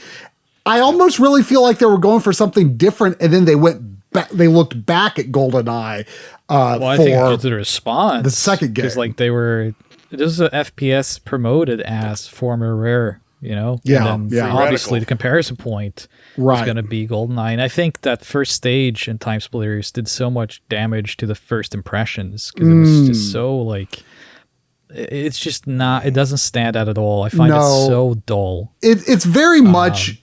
I mean, I think the reality though is they were thinking of GoldenEye was big because of multiplayer. Personally, I love the single player of GoldenEye. I can have infinite fun with that. Same, But I think they were like, okay, let's make an arena shooter for people to play with their friends.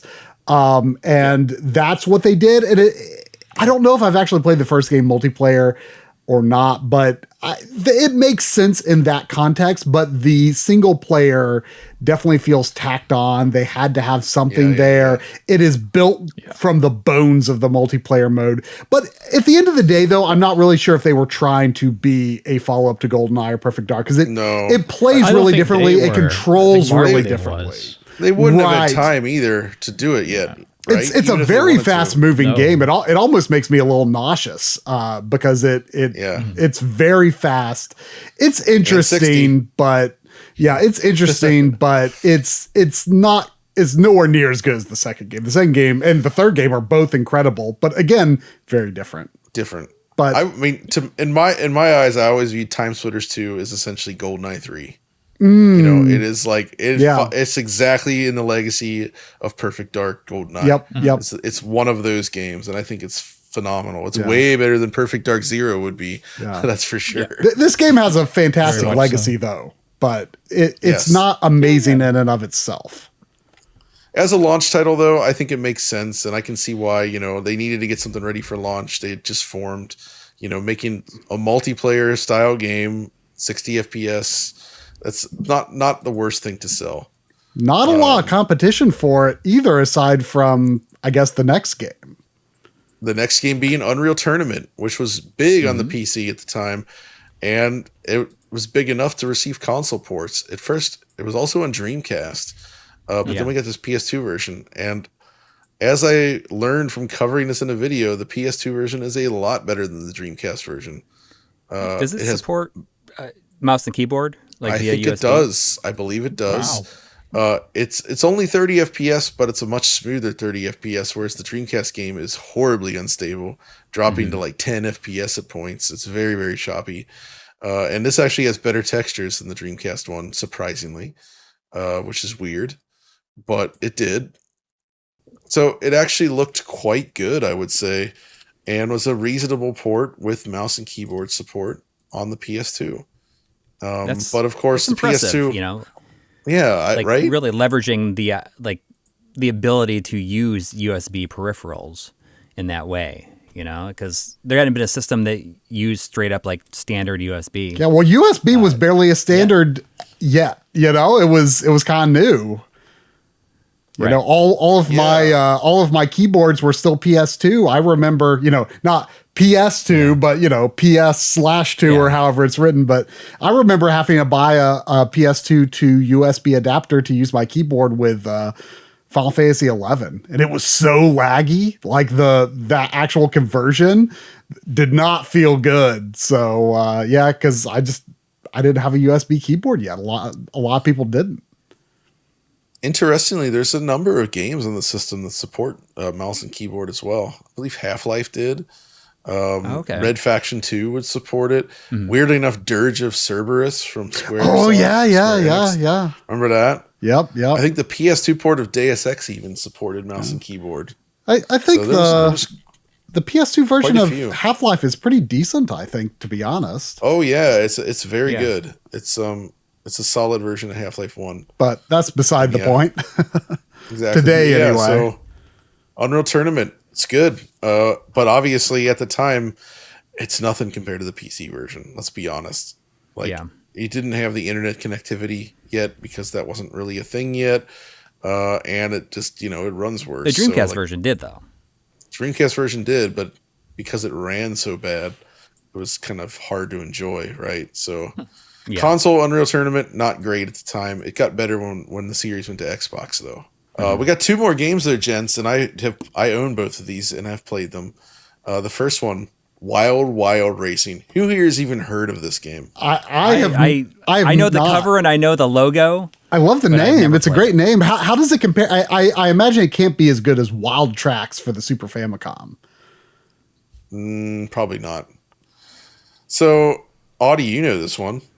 Are you familiar with this? I actually don't. I don't think so. Okay. I'm familiar with Wild Zoo GP, but not this one.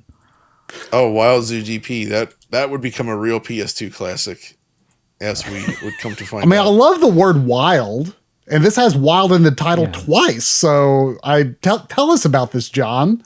Should we be intrigued? Yes. So is it better than Orphan? Okay, it's bad. It's bad, y'all. It's bad. He actually hates it. He hesitated. No. It's not that bad. It's not that think bad. About it. It's not that bad, but it's not that good either. All right. Rage Software. Do you guys know Rage Software? Yes, of course. These guys developed games like Incoming. They developed Expendable, the top-down 3D shooting game. These guys were known for one thing, graphics. Like when the MMX first was introduced on Pentium, they're like, heck yeah, we're going to use MMX. They were all about pushing graphics. They were really good by and large with doing that. But Wild Racing is one example where perhaps their skills weren't as refined as what we'd seen before. So this to me, there was like that. There was a game called Buggy Heat on the Dreamcast, if you remember. Okay. This reminds me of Buggy Heat on the Dreamcast. It's a 30 FPS buggy-based racing game. It looks okay. Not bad, not great, but being 30 kind of hurts it in my view. It's got decent buggy physics. Not buggy as in broken, but you're driving a buggy. And it's all right. Like it's not It's got some interesting like stunt style courses as well. You gotta like drive up these crazy like ramps and walls and like do some UEs in there, and it's like, but the whole thing just feels kind of uninspired, if you will. So I can't say I'm a gigantic fan of this game overall, but whether it's better or worse than Orphan, we're gonna have to duke this one out, I think, Audi, because I haven't decided yet. I'm ready. Let's go ahead and wrap this up because there's one last game. I don't know. Has anybody played X Squad besides Gigaden? I just watched the video of it when you were talking about it earlier. Okay. So I picked up this game specifically because I'm really into video game music, and this was done by Opus or Akahiro, who did Assault Suit Vulcan, which is like one of my favorite games of all time, and love the soundtrack. And it was kind of like an interesting premise that it was an EA game, but co-developed with Japanese staff. But it is very much just like a really plodding corridor third-person shooter. Like, it is really, really tedious to play. A shining endorsement.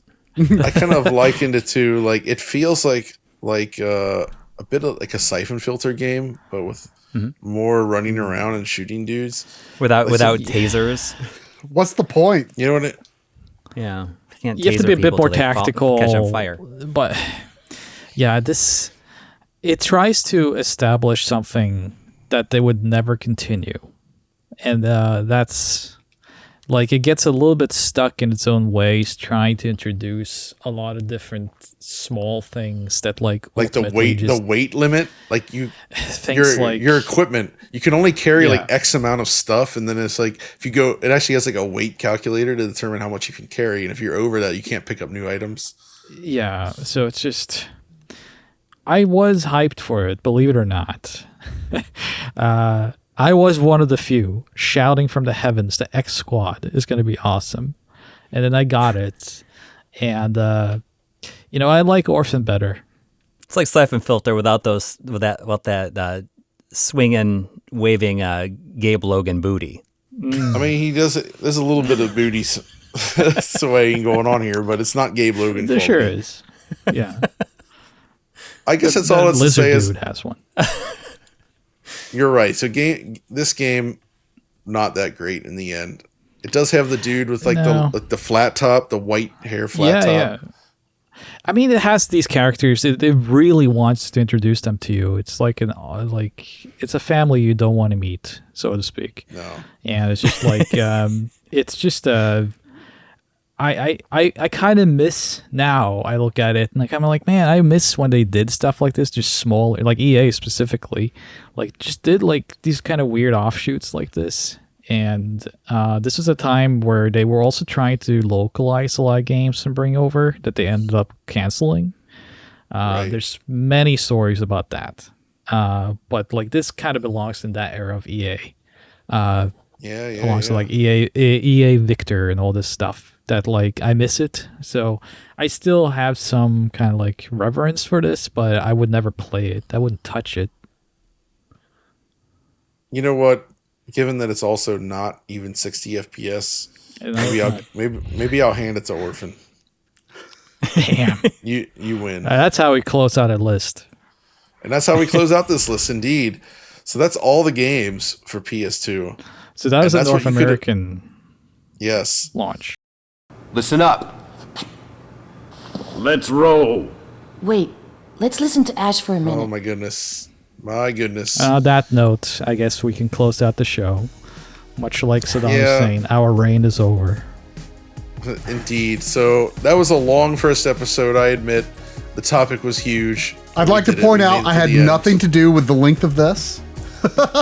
For once. Nope, you did great. No, I couldn't stop. I love this period. I think it's a great time for games. And I'm glad you all were here to talk about it with me. So yeah, this is just the first of many episodes to come. The next one probably will not be 3 hours. That's the hope anyway. But thank you all for joining me here as always. A momentous occasion. Happy to be here. But of course, thank you to everyone over there on the Patreon for supporting DF Retro and having patience while we get back up to speed. We also would have just released the brand new DF Retro on Tony Hawk's Pro Skater 3 and 4. And then now we've got the podcast, and it's going to be a lot more happening in the future. So thanks to everyone for watching and listening. And be sure to follow us for more from the DF Retro Super Show.